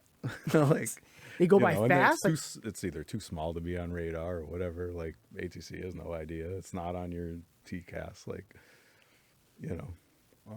You said we were flying in the Caribbean. There was a lot of like pirates and cowboys too. That like, I mean, you'd see their actual airplanes, but they ain't talking to anybody. They're just like out there just flying. But there's not really like, you don't have, like if you get anywhere near New York City or Washington D.C., like, they'll launch fighter jets. Like if you're not talking on the radio for too long. So even if there's no transponder, like those places, they can track that you're coming. Yeah. So what cannot be tracked, besides the with the B-2s that went to Iran last week? That's actually, a lot of people, like, all politics aside, that's one of the most amazing feats that we've pulled. So we flew a B-2 from the United States to Iran, caused a 5.2 or 5.6 magnitude earthquake. Yeah, they read that on a seismometer. That's what the And bucket left. thing. They didn't see us coming. They didn't see us leaving. They didn't fire a single shot coming in. They didn't fire a single shot coming out. And this is like advanced Russian anti-air defense. Like, That didn't detect them. that's why, like, you haven't seen Russia or China respond. Right? That's a sick fucking Even plan, like, dude. we flexed hard. Yeah. Like, they didn't see us coming. They didn't see us leaving. Don't necessarily agree like- with that, but I mean, if you're gonna do it, you're gonna go big or Like, the home. whole way. Like, from the United States all the way to Iran. I saw the flight cause plans an that they earthquake did. and leave. That's crazy. It caused an earthquake. Completely undetected the entire time. And you're talking Russia's I don't think they have China's most advanced stuff, but they definitely have some of the like top end Russian stuff. Like, Or they would detect something coming. I forget what the names of their radar systems are, and they have like S-400 missile launcher. Like, what took out not MH370, what's the other one? MH17 happened in Ukraine. I don't know if anybody remembers that one. Oh, the one that There was when that went down, they didn't know what. I think Russia blamed Ukraine. Ukraine blamed Russia. Yeah. They shot down a Malaysian. There's Malaysian airlines are always disappearing. That's right. There's one of them got shot down over Ukraine. It was. I remember by- that. Yeah. I remember that. It might have been a Buk actually. It might not have been an S-400. It So might have been a is it Buk. automatic But- firing, or is that like someone saw it? And, Yeah, it got mistaken. An airliner got mistaken for. how the fuck do you mess that up? Like, it's not. Like, it look a lot different than a fighter jet. When you're in a war and Somebody you're got trigger scared happy. and you see something and it's You get a little trigger happy. It's like goodbye. And yeah, so they shot down an airliner. And so that's how high those things can shoot, though. Like, they can shoot 30,000 feet in the air, no problem. So the Never. B2 flew how high? So did it? and the S-400 is even better, right? So these are better than what shot down MH17, and they didn't even try to shoot them because they didn't know what to shoot at because they never saw it coming. That technology is like So, like, almost like it's We alien did technology. that, and it's been pretty quiet after that. Like Yeah. nobody even Israel wants did to. strike back at Iran for some reason. Yeah, and, they still kind of are fighting, but like, like our job was done here. It's like I'm amazed by the technology by those things. Like I don't condone doing it, but it's like if yeah, you're gonna I'm do not- it, like I said, all politics aside, like, if you're gonna use something sick, dude, Should like we use be, something you fucking know, sick. should we be out there just completely in Israel's pocket, just doing their bidding? I don't know, maybe not. But we get the toys But to the do it. Muslims, I don't think they're really our friends either. I don't think any of them are our friends. You to be know, honest like with you. if you were gay, like they would throw you off the top of a building, Yeah. right? Like if you're a woman, you're gonna wear a burqa, like, and they want to force that on people, right? So I don't necessarily law. think that like the Muslims are our friends either. So like I don't really Like, what's our involvement here? like I'm not trying to be pro Israel or pro Iran or Like, let's pro get out of here. But when you think of the technology But that from we a have, technological point, like we flexed really hard there. Like we showed the world that guess what? Your best defenses don't even see us. Like you have, like you're naked. it's like recreate an earthquake. Yeah, by we these can come bombers. and cause a 5 magnitude earthquake and leave without you ever see us coming or going. Yeah. Like it's one thing to sneak in and blow something up and like, but then you're gonna lose a Well, it's couple like 100 million or I don't even know, it might be billions nowadays aircraft, yeah. because they shoot you on the way out. Well, Like it used to be we could get in, but coming out was a little sketch, right? It was like the Bin Laden raid when they went there. The first helicopter smashed into the park there. Yeah. So they knew they were there, and then getting out and they were getting shot at in the Yeah, way like out. in the old days, right? I mean, well, that's not even that old. That's Oh. a modern example. But in the old days, you got shot down on the way in, you got shot down on the way out. Like if you made it in, hit your target, and got out, that was a big deal. You were one of like, well, look at World War II when they were flying in. Exactly, The aircraft yeah. was blowing holes in the planes. yeah, it was like it's Star like jump. Wars, Yeah, right? Like you're just like, it's like you're jumping now. Bye. We have to get out of here. We're getting Yeah. shot down. Yeah. But then it got to the point where like, well, you could be pretty stealthy on the way in, but once you blow something up and they see you, now they're shooting at you on the way out. And you you know? probably couldn't even find them. Like they probably, I'm sure like that whole area felt Yeah. that thing hit. And in modern times, we've had it, well, not super modern, but like pretty modern. We had it to where we're pretty invisible coming in, but it was a little risky coming out. kinda just but showed your now card. we just proved we can come in, we can blow you up. What was it, we can 36 leave, hours there in and flight? you ain't going to see us coming or leaving. So it's like earthquake risk for you and zero risk for us. So it's a huge flex from a purely technological standpoint. And that was what, 36-hour flight? I Longer? don't know exactly. Yeah, I was in the 30s. Because they didn't land at I think. all. They went up, went Yeah. there, and came back. And a B2, it actually doesn't fly that far. Because they had to refuel in the They air, had right? to refuel in the air. Which so is they cool, too. launched. You actually saw it. Well, I shouldn't say you. I don't know, but us aviation nerds, you see all these strato tankers just going Oh, you're watching out of the it? U.S. Yeah, and you're like, we knew something was up. Oh, Like, shit. That's cool. This is, I'm showing my nerdness here, but we see like, if you're watching like this flight radar, I didn't even see it. Like I don't sit there and watch flight radar or flight aware unless I'm looking at something specific. Yeah. But I saw a post online because my feed is all like aviation nerds, Yeah, and it's this cool. is what we do. And I see these pictures, and it's just like, oh, they're launching all these strato attacks. It's like, oh, so it's a full of flight. Kind of follow and see where it Yeah, and goes. you're like, okay, yeah, like you're seeing all these strato tankers, like 20, 30 of them just launching, and like looks like a flock of birds, Really? and just all like fanning out. And you're like, what's going on there, And I was thinking, I mean, I guess tankers, it should have been. I wasn't even thinking. I was thinking they were like personnel carriers. I wasn't thinking they were refuelers. It just Until didn't after it click. happened, you're like, oh, shit. That's That's what they were doing, though. They they were were fueling them up. preparing so they could fly and refuel. So how and would they refuel. go up there and just hover until like they're within certain feet, and then they go and get ready to connect, and then see you later, and you break off. Yeah, Bye bye. and I think I'm actually surprised that they launched them from the U.S. Like they could have launched. We have B2s and bases like around the world. Like we have closer ones. I thought they were all in where are they now? Oklahoma. Where are they all? They have all the B-2 bombers stashed somewhere, and out in the Midwest. I forget if it was Missouri. Missouri, or- yeah, Missouri. I think it was Missouri. Yeah, I think that's where they launched the one that they actually like attacked Iran with. Because there was a bunch that went up, but only one did the work. I Because they're afraid that they're going to be don't know- tracked. I don't know that much. I didn't go that far down the rabbit hole. Surprised. I know. I'm slipping up. I've been busy lately. I've been working a lot. But I don't know how many they use in the particular attack. And some of them may have been decoys. And that's what I mean. I think they're decoys in There's case they actually got one spotted. that like landed somewhere. One of them had a mechanical issue, and they're still there. Oh shit. But they were like a decoy.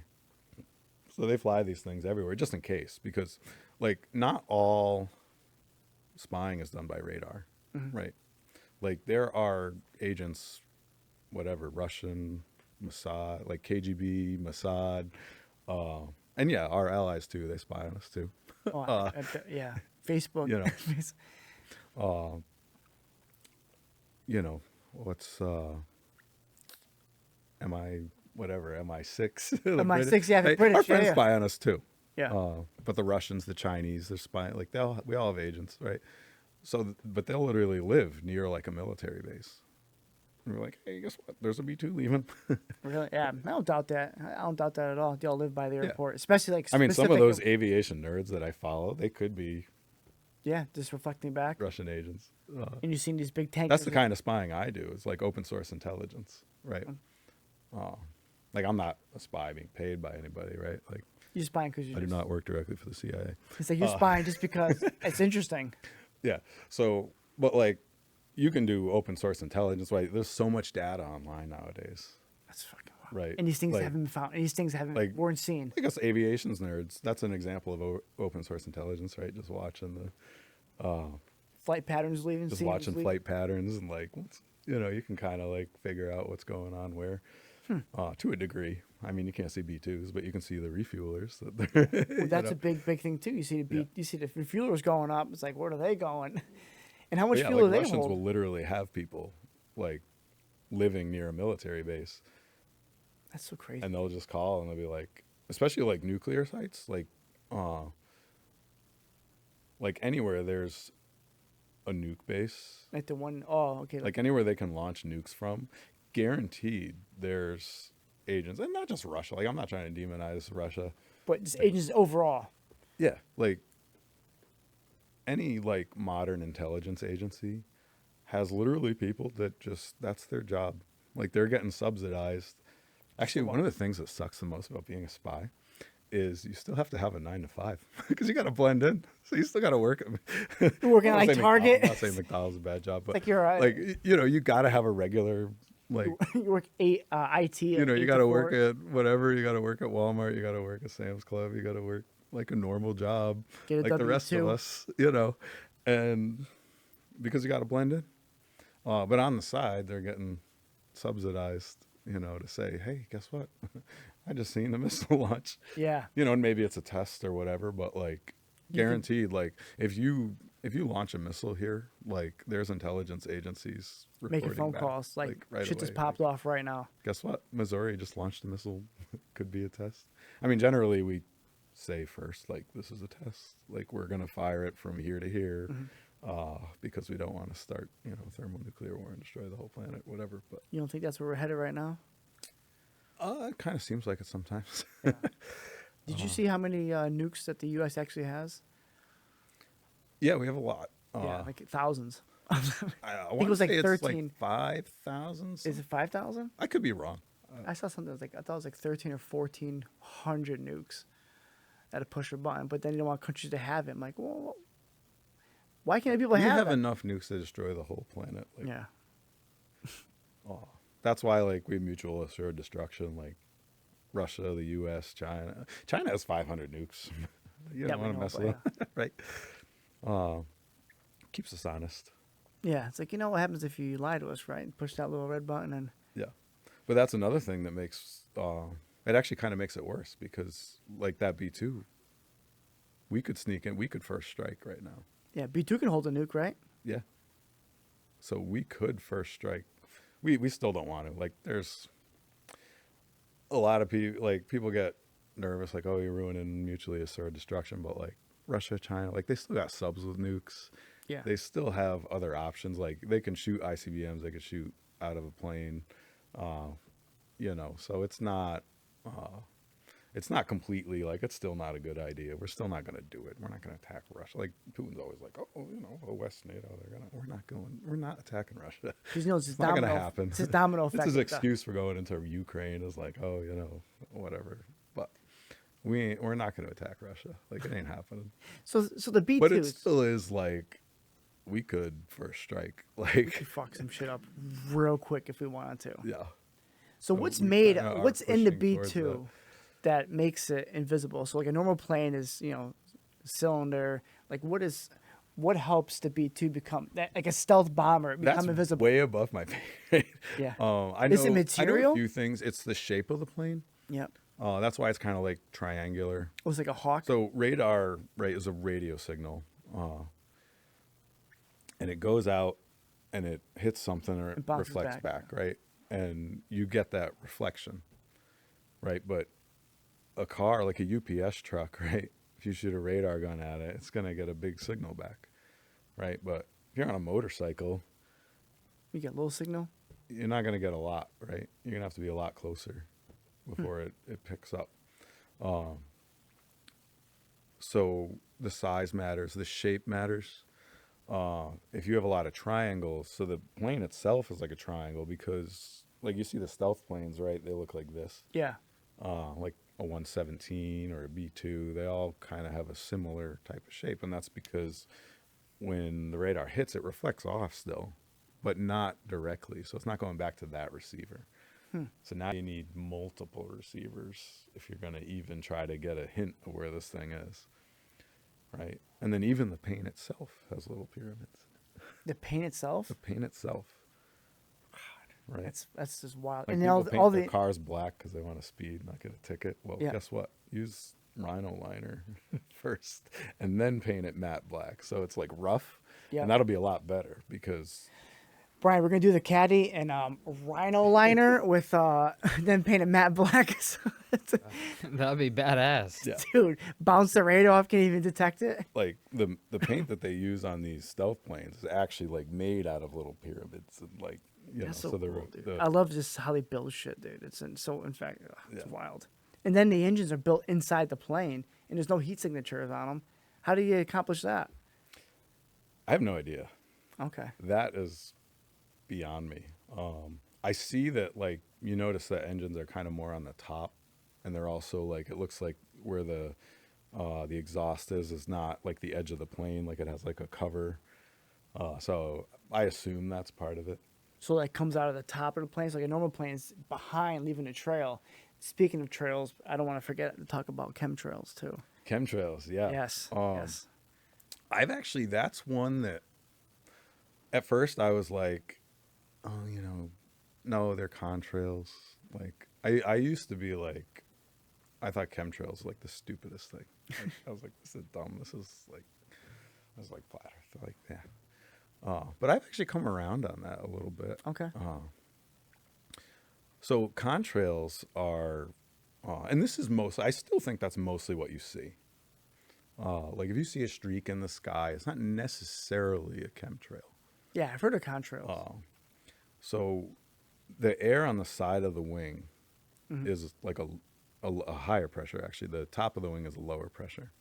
So when they come over and touch, That's right. So the high pressure's underneath, the low pressure's on top. It's one of the reasons that an airplane flies. There's actually multiple. Some of it's the cause, some of it's the effect of lift. But part of it is the pressure difference. That's Bernoulli's principle. The other is that the air gets deflected down. And people will debate till they're blue in the face that, like, oh no, it's Bernoulli's principle, or oh no, it's the equal and opposite reaction, because you're like forcing the air down, which is pushing the air up. But they're actually both correct. And that's why people argue so hard about it, is because they're both right. One is actually the cause of lift, and one is the effect of lift. I actually wrote a whole post on this because I'm an aviation nerd. That's sick, dude. That's cool. But yeah, one is just the cause of lift and one is the effect more. And that more or makes- less. But they both are why an airplane flies. But part of that, so the high pressure underneath and the low pressure on top, right? The wing's in the way, so that makes the whole airplane goes up as a Yeah. result of that. But on the side of the wing, it kind of spills over and just like takes a shortcut, right? Like if you run your hand through water and it kind of like goes around the side, and then you get all that like those eddies. Like if you stick your hand in water, right, and it's flowing, it's smooth coming up to your hand, and behind it, it's kind of like rough, Yeah. right? That's turbulence. Huh. And on the side of the airplane, on the side of the wing, where it spills over from the bottom to the top, that creates like a vortice. And that's one of the things that causes drag on an airplane. That's the lift-induced drag. It's a whole lot of shit to But that also, if there's moisture in the air, will make a cloud. So that's making Yeah. the line. And the exhaust of an airplane, you're not seeing it's not like a diesel truck when it hits the gas and it's Yeah, black just smoke. black It's smoke. not that, but the temperature of the exhaust and the turbulence and stuff like that can also create, can basically make a cloud. And that's a contrail, right? It's coming from the wingtips or maybe the engines themselves. So it's an effect of flying is creating. Yeah. And it's a normal cloud. thing. Yeah. Because when you see videos where like it stops and then you see it going and then it stops, like there's no way it just decided right there that's gonna. But weather modification has been something that's been toyed with and experimented with for a long time. I actually used to follow a girl who flew, and she just stopped posting on something. So I hope she's okay. I loved her. I loved her channel. She flew like a crop duster in the Midwest. Yep. And she would get near thunderstorms and like spray stuff And seed it. to try and not to like actually to like break it up. Oh wow. And they were experimenting with that. She had the best videos. She's in a small plane, like flying next to these huge thunderstorms, and like And just dropping shit in it and it's changing. yeah. What's And one going day on. her whole feed just like I don't know if somebody said, "Hey, you can't post this stuff," or if she like, something happened to her because she was doing dangerous kind of flying. But I really miss her channel. It was cool. Yeah, I kind of She want was to. just flying a crop duster around thunderstorms, but she was literally like cloud seeding, like experimenting with trying to make, because there were, you get these thunderstorms out in the Midwest and they cause like tornadoes and like, Yeah. they cause a lot of damage. Oh, we know about that, right, Brian? Because Danny only talks about how his stupid tornadoes all the fucking time. He lives in Oklahoma. Yeah, he's living in Yeah. Tornado Alley. Every day we talk to him, he's like, "There's a tornado tonight. There's a tornado warning." I'm like, "Oh my god, shut up!" But I didn't Yeah. realize how Here, popular like, it we're was not even like, we did have that one. in Springfield, in Massachusetts, right? That one. Yeah, there was one in Massachusetts. I'm thinking of Southbridge, Mass, where it went through the airport. Oh, wow. That might be why that one sticks in my mind, but it tore like it was. I don't know if it was quite a mile long, but it was a long strip, and it took all these airplanes on the airfield. They were tied down, like nobody was flying, but it just balled them all up. It ripped them right off their ropes, like caused millions of dollars worth of damage. I have to look at that one. I can't remember that. I know the one in Springfield when it went through like downtown. Yeah, but the tornadoes we get here are not that bad. They're usually like whatever F1s. They're not like F5s. Brian, what does Danny get out there? Did he say what caliber those things were out there? Did he actually get one since we've playing Call of Duty with him? Dude, honestly, I don't even know, but enough to fuck shit up. Yeah, like I want to see it. And he's like, I mean, if you're "Yeah." getting like, even F3s, but if It's you're gotta be getting sick to F4s, see though. F5s, How cool would it be to that's, see it just once? Like I'd drive it because I'm a moron. I'd be like, let's go as close as we can to it. A certain distance, yeah, I'm sure it's pretty cool. I'm not gonna be like Florida man in my bathing suit holding an American flag. Yeah, Just that like, dude. Yeah. I love So- that video. But He's just like held up, like surviving. I'm gonna be like from a distance. in a like, basement cool. or something. Like, So chemtrail, like what Or would be the backfire. what would be the point of that? So obviously cloud seeding would be considered a chemtrail. yeah, I mean, you're dumping chemicals into the sky. Yeah. But also they, one of the things is that they put the additive in the fuel, so the pilots don't even know. Because that's one of the reasons I never really believed the chemtrail thing was like, well, I'm a pilot, I've been flying a long time, like, I'm not hitting some switch somewhere. Like I don't, I'm not flying around and be like, oh, it's Oh, time shit. for the chemtrails. Time to gas There's out nothing like that. Bristol, Connecticut. Not Here. in my experiment. Not Yeah. in my experiment. Not in my. Oh, Wait, uh-oh. pause. Cut that out. So I'm not. Oh, I was kidding. You have to stop. He's like, no. He's like, I wasn't stopping anyway. It's like, no, this is all Keep good. rolling. Keep Yo, going. so I got a question actually. So what's with like sometimes there was like a clip and there was like particulates of some like metal that were like Well, on exactly. people's cars. What is that? So, but one of the things I found out is that they put it as an additive in the fuel. So pilots, they have no idea. Like That's you just go and you fill up and you fly. Like, so you could literally have no idea that you're making chemtrails. Like if they put aluminum or whatever in the fuel, like how would you know? You don't know. It's like, oh, you're So they flying- could experiment on it by just like going to a certain airport and like if you're fill flying in through a certain tankers. area, Yeah. it's like let's put this Like, aluminum in there, we're help it gonna put rain. this, we have some additives that we do on purpose. Yeah. Like for example, one of the planes I flew was a Pilatus PC-12, which by the way is like one of the most amazing planes. What kind of plane is that? You can, like, it flies fast, pretty fast, like 250 knots. Let me see. That sounds fast. Yeah, it's not like, I mean, an airliner is like maybe 300-400 knots or whatever, but we're still flying pretty fast. But you can also fly slow, so you can land on short fields. You can land in the grass with them. How does that work? Like, what helps that slow down? Like, I know most planes need a certain distance. So they have flaps that can go to like 40 degrees. So we have really big flaps. It changes the shape of the wing. And there's a lot of different aerodynamic characteristics that allow you to fly a little bit slower. So our stall speed, we're at like 60-something knots when we got dude, flaps that's in. like nothing, dude. Yeah, it's like you're 70 miles an hour. It's like highway speed. You're crawling in the sky, dude. Yeah. That's sketchy as hell. So you know that they what was that plane that went down? And you're saying that it was because of the flaps didn't do something. It went up and literally just went boom. So I know you're talking about the lift and everything. Is that something you're saying? That's Something? the Air India. That's a very recent one. Yeah. Was it Air India? Brian, was that Air India that went down? Was it that one? I don't know. But it literally went up and the guy jumped out and like lived. Yeah, the one guy lived. That's Yeah. crazy. So I, C11A, for some reason, it's not the only one. There's actually a couple other cases where C11A. C11A. Yeah, if you're gonna buy a ticket, 11A. dude, I remember that. Is that by the emergency exit door? I think it is. I think it's one of the front emergency exit door seats.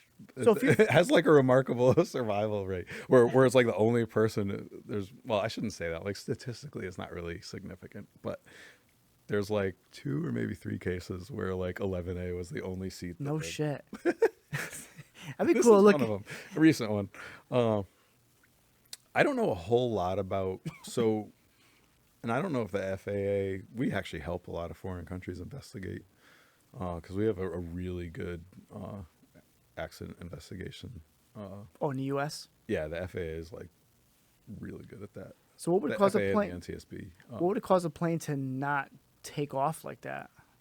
'Cause I know, like you're fighting the wind and trying to have. So the most recent thing I've seen, and the reason why I was talking about the FAA and NTSB is you get a preliminary report. I don't know about I don't even know if that was in India, but I think it was Air India, but I don't know if it was in India.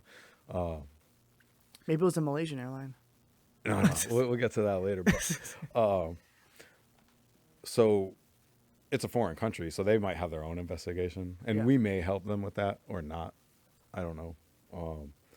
But in the case of the U.S., we get a preliminary in about 2 weeks that can give you a pretty good idea of what happened. And then it's really like a couple months before you really get the nitty gritty. They're like, oh, well, the prop had this kind of damage, which indicates that their engine was running when they flew into the side of the mountain. So it wasn't because their engine died. It was because They hit the mountain. they were in the clouds and couldn't see, and they were lost and they flew into the side of the mountain. Or they could say the prop wasn't spinning when they hit the ground because it didn't have like circular. Oh, they can tell. Like they can tell stuff. that. Yeah, they get pretty into it. It's like an OBD2 scanner Doing, for you. like, You plug it in, it tells CSI, you everything that happened on the plane. So like, what would cause it not to lift? So like, if you had the thrust going. So in this one, like I said, we don't have even a preliminary yet. Oh shit. But there's video of it, and the pod, I forget what they call that. The little, there's a little generator. It's a little wind generator. I did hear him say that the little wind generator. So they may have lost both engines. Because if you have a single engine, you still have electrical power.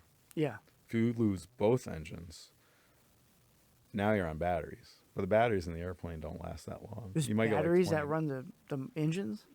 No, but the engines do have an electrical component to them, right? You got to ignite the fuel. Oh, okay. But the engines turn generators, and the generators make electricity, just like your car, right? You have Like an alternator. Yeah. Yeah. Okay. Makes sense. So a car has a generator, an alternator. Airplanes do too. That the engine turns, and that's what charges your battery, right? So like if you leave your battery for too long, if you haven't driven your car in 2 weeks, it might not start, right? Yeah. Because your You gotta battery jump it. dies, especially in the winter, right? You always know when your battery's bad because as soon as winter hits, you're like, oh, I haven't driven for 2 days, and now my car won't start. Yeah. You can't jump an Your airplane, battery's can you? dead. Put it in second gear and try to Yeah, pop so- the clutch in a plane. No, in the airplane you have whatever 2 jet engines, right? Yeah. And maybe an APU too, an auxiliary. It's kind of a little jet engine that you may have what's called an APU as well. Is that in the top of the wing in the back? Yeah, yeah. When you see that hole, like some of the airplanes have like a hole Yeah. near the rudder, like you're saying in the back. That's an APU, usually. I think there's very few planes that have like a third engine there. Usually, it's just another way to make electricity. It's not actually like providing thrust to fly. It's just like a little. It still burns jet fuel, but it's like a wind turbine almost. It just It's just building power for the plane, not to fly it. Yeah, but anyway, so if you lose both engines, right? If it loses one engine, it still flies on the one engine, and you still got, you're not going to run out of batteries.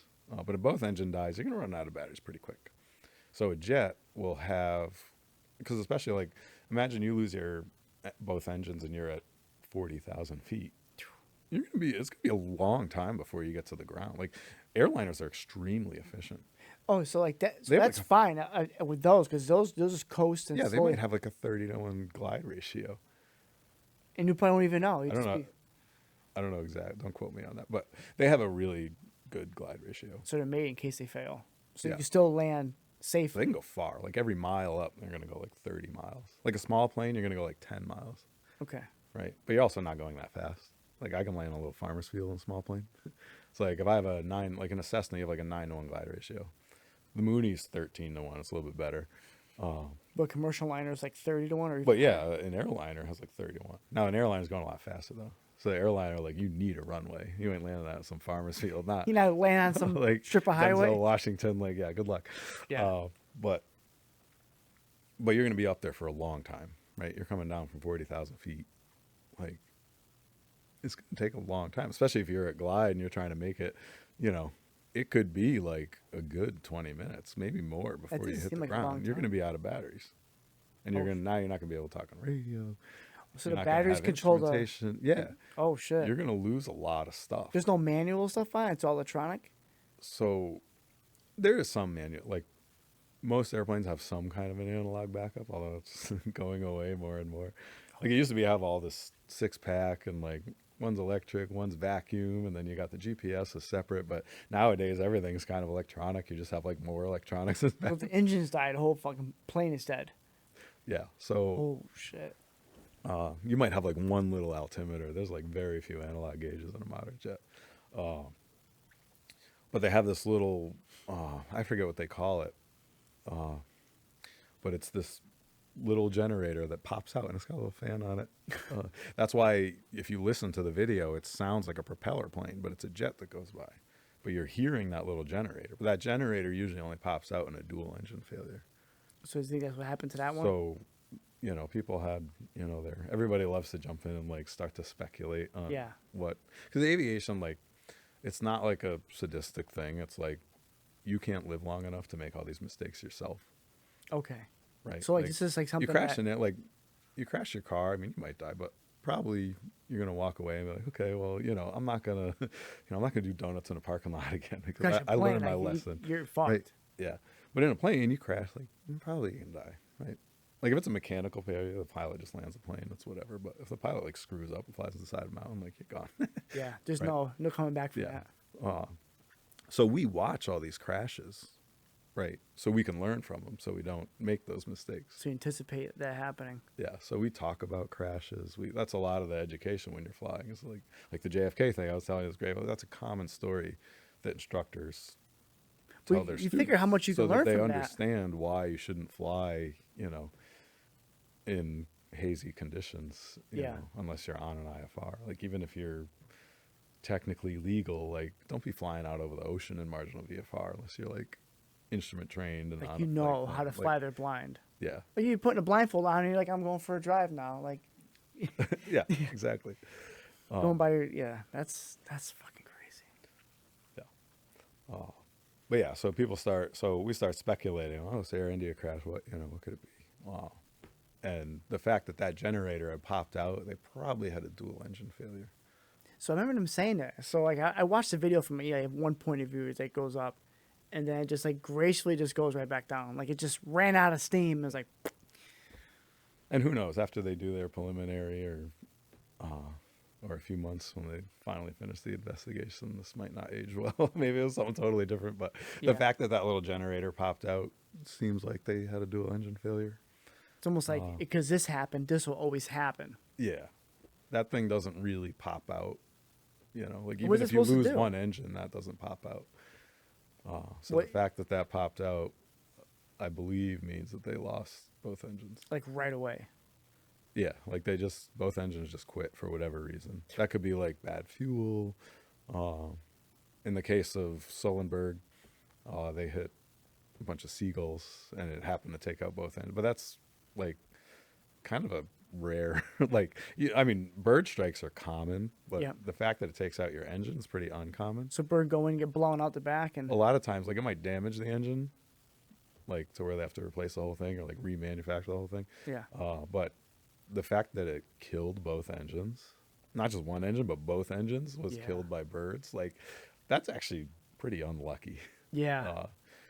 But it was also very lucky that those pilots were on point and Knew how to respond to that. knew how to respond and responded the way they did. Like, I didn't even hear that kid, so I guess he landed, but everyone was all right. yeah, they landed in the Hudson River. Oh, that's the Hudson That's River. yeah. Okay. Yeah. They hit birds on both sides. I don't think they were seagulls. They might have been geese. It was probably big birds. They knocked the motor out. Yeah, knocked the engines. That's fucking nuts. That's really unlucky though to Yeah. both engines be cut out by birds. It's like we've heard a lot of stuff, but like that's really bad luck. Yeah, that's a It's bad like day. flying through a rain cloud. It's like it just follows you around when you're walking. Like this is bad luck just following you. Yeah. Yeah. I don't know. That's a lot of sketchy stuff. But I mean, it's cool talking to you about it because like now a lot of shit makes sense when you're flying. Like how a lot of stuff does. A lot of stuff happens on a plane, and say like the engines didn't go out. I know like the flaps. Like I always watch the flaps. I find them the most interesting thing when I'm flying. When I see them start doing stuff, I'm like, oh, something's happening. Like why are they? You see ones that come down and they'll come Yeah, all the way They down. changed the shape of the wing. Yep. So the more that flap comes down, now the way the air travels over the top is longer. Right. So you're forcing more air down, makes the airplane want to go up more. Go up. Right. You're making more low pressure on the top, more high pressure on the bottom. Right. So that lifts the plane up even more. So when you take off, like they're all the way, like Yeah. almost like they're going. But it's also more drag, right? Mm-hmm. Like if you're driving and you stick your hand out the window in the car, you get that. Yeah. Right. When you put the flaps out, that's what you're doing. That's why it's super bumpy So when you're going you to make land. more lift, but like if you were to try to fly with those flaps down, like imagine you try to fly all the way to California with them down, like how much gas are you going to burn? It's true. Right. And you're not going to go that fast. And it probably won't be comfortable either. Probably Yeah. bumpy as shit. Like you're limited anyway. Those flaps will rip off if you go too fast. Yeah. Right. They got to retract them before a certain speed or they'll just rip right off. Or you won't even get to that speed is another. And even if you did, like you're just burning so much gas. So like, say like walk me through like a normal on the So jet. generally, like when you land, you're going to be like full flaps. Yep, and that's everything is and- up. Yeah. When you take off, sometimes you'll be clean, but sometimes you might have like a notch or two of flaps. Especially like a shorter takeoff, you might have like 2 notches of flaps. So what Full causes the- flaps is a lot of drag. Like we'll use it for landing. We're not using it for taking off. Oh, for landing only. So like if you're going to take off, like depending how far the runway is how much like flap we use? Like, how do you know Yeah. when it's gonna start? Will it Like, if start you picking up by have itself? infinite, right? You have a 10,000-foot runway. Yeah. You could have no flaps at all. And Well, you what have makes so it much take runway off? that it doesn't matter. Like, you're going to get to that speed. The thing is, like, so you have a stall speed in the plane, Yeah. right? Where if you go below that speed, you stop making lift. So you're no longer an airplane, you're a rock, right? Like, even a small plane, we can't go 40 miles an hour, right? I mean, we measure it in knots, but Because you have to have motion to keep it in the air. yeah.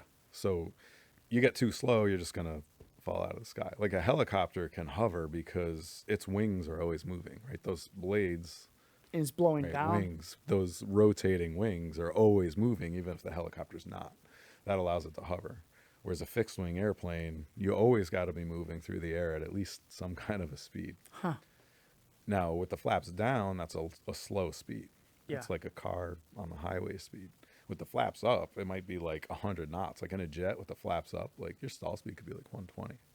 Especially like a fighter jet, or, you know. Oh, so your thing You it gotta has to fly be fast. going. Yeah. But it's efficient that way. Yeah. So you retract the flaps after you take off, right? So that you can go fast and you can do it efficiently. But when you go to land, you got to put the flaps back in so you can land like in a short distance. And slow it down. Yeah, and not be landing at like 200 knots and bouncing all the way down the runway. What's the fastest you ever landed at?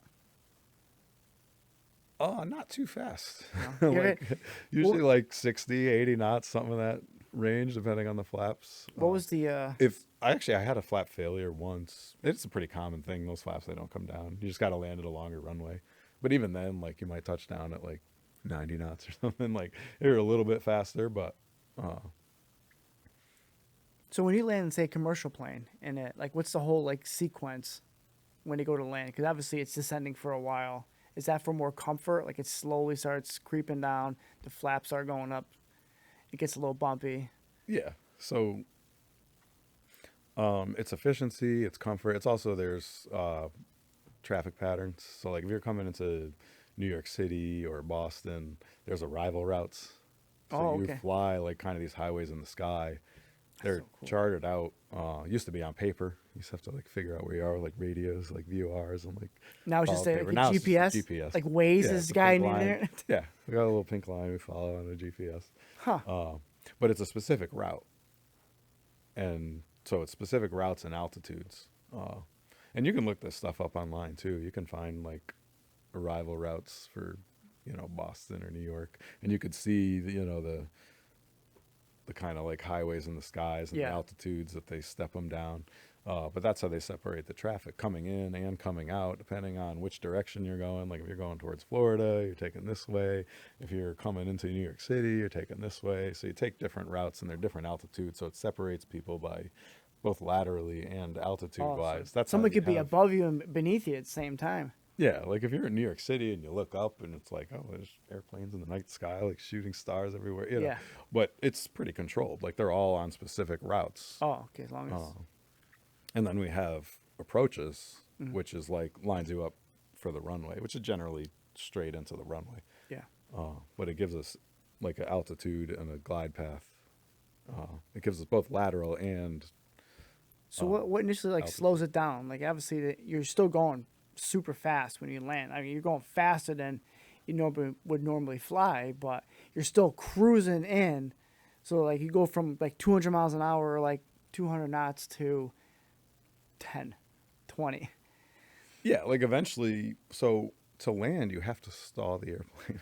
I mean, you can fly it like all the way to touchdown. You don't have to do a full stall landing. Is that why it sounds like super quiet before you Eventually, land? you have to stop being an airplane and start being a car, right? Okay. Like when you taxi around, right? You're not flying anymore, yeah, you just right? So you have to stay. Actually, you can't taxi too fast because if you get a gust of wind, it'll lift you off the ground. really. Right? Yeah. So I think it wants to take off. Yeah. That's why they tie airplanes down. Just like a boat, you tie it to the dock. Yeah. Right? You tie an airplane to the tarmac because a strong enough wind will flip it. the plane right over. It'll pick it up. Oh shit. Like I was saying, that tornado that went through Southbridge, even Yeah. with the tie downs, it took all these airplanes, spun them in a ball. That might be a bad example because, I mean, they can pick up cows and trucks, not just airplanes. But It's wild, how much- it doesn't take a tornado force wind to lift. Like a 30, 40 mile an hour wind can take an airplane and just lift it right, a small airplane and just lift It was right taken off up in the ground. air Yeah. like. So that's why they tie them down. Huh? I thought I'd tie them down so they don't roll away. No, that's because they It's fly that away. too. It is that too. But generally, airports are pretty flat. Yep. The parking spaces aren't always flat. Like there are certain parking spots where if you're not tying down, you are going to roll if your parking brake's not set. But most, like generally speaking, tarmacs are so flat that the airplane's probably not going to roll anywhere unless So somebody it's pushes more it. like getting taken off. But it's tied down so that the wind doesn't come and just. I didn't even think of that. Yeah. I didn't even think. Airplanes, the way an airplane flies aerodynamically has nothing to do with the engine. Yeah, that I knew. Like That's nothing. why glider pilots are the best pilots, right? Because they learn to fly without an engine. So they get that in their head that, like, you're flying the wing, you know? It's cool you said that they stall them when they land. Cause I always hear like it. I don't know if that's what it is, but right before it lands, it gets like super quiet. And then when it hits, like you feel like they're throwing them shits in reverse. Yeah, so when you have a hard landing, it's one of two things. They basically flew the airplane into the ground, right? And I mean, you have to, like, a landing is a controlled crash, right? Okay. Yeah. That's what it is, right? You can't, there's no perfect, like, you're going to have some touchdowns where you're like, are we on the ground yet? Like, if you really want to, like, you know, give a pilot a compliment that'll, like, make him like, oh, you know. Like smooth landing. Yeah, nice be like, hey, are we on the ground yet? You know, like it was that smooth. Like, can you tell? But, you know, if you have a hard landing, it's one of two things. One is they kind of just like flew into the ground, right? They didn't flare enough where they like flew to the ground. Or you kind of like went full stall before you hit the ground. And you just kind shit. of felt, yeah. So if you kind of get that like boat, you know, Yeah. that's like a full stall landing, which in a jet you generally don't do.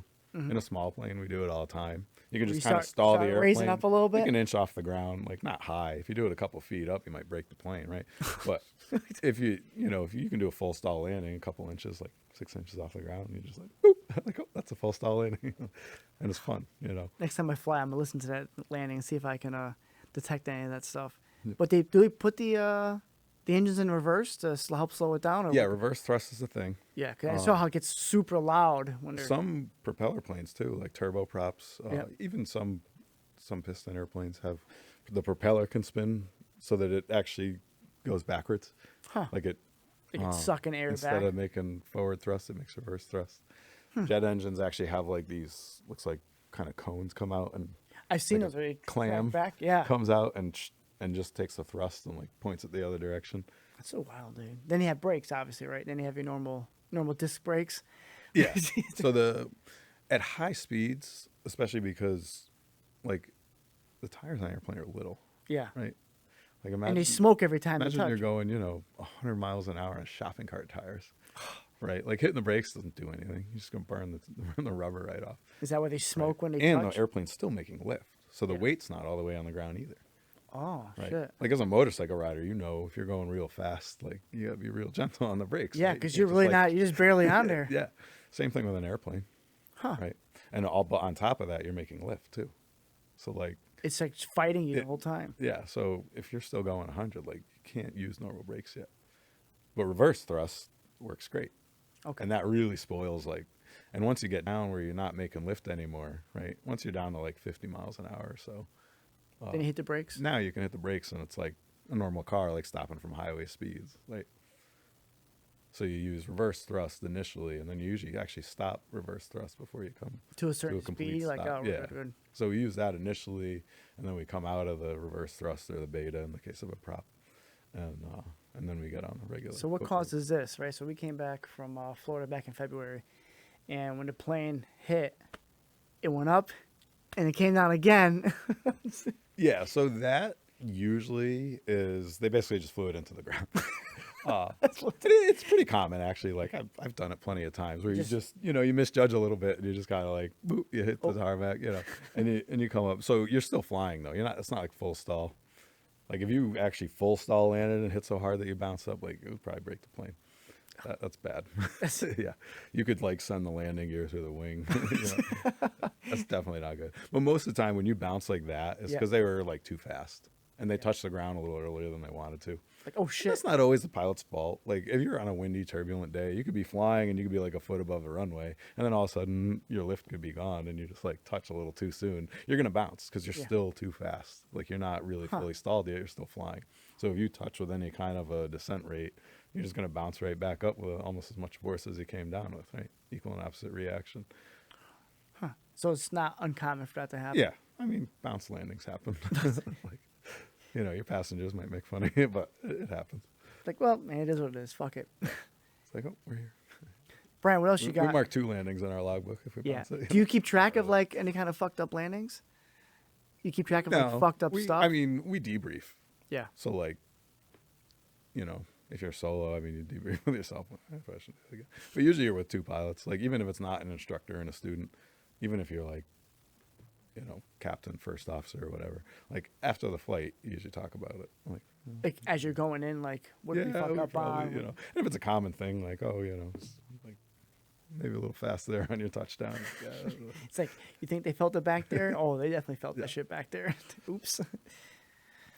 But Brian, you got anything else you wanna kind of add in there before we? I was thinking would be crazy is if we had a video of getting a ride in a small plane from him over here. Dude, we should. I could take you guys up sometime. That would Let's be go. Bring a GoPro. insane. Yeah, let's I mean, go. I'd shit my pants. A lot of people, I'm not jumping out of it. No. All right.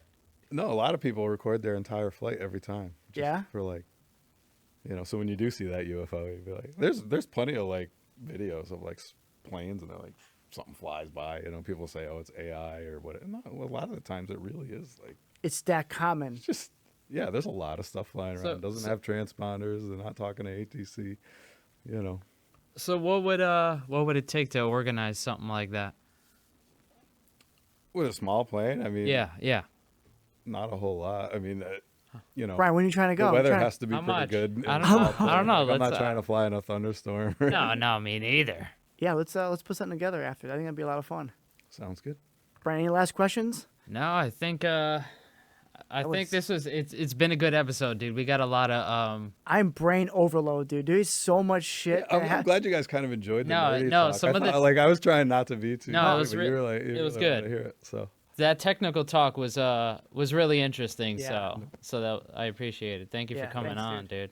Yeah, thanks again, man. That was thanks for awesome. having me. Yeah, good to see you as always. Good to see you.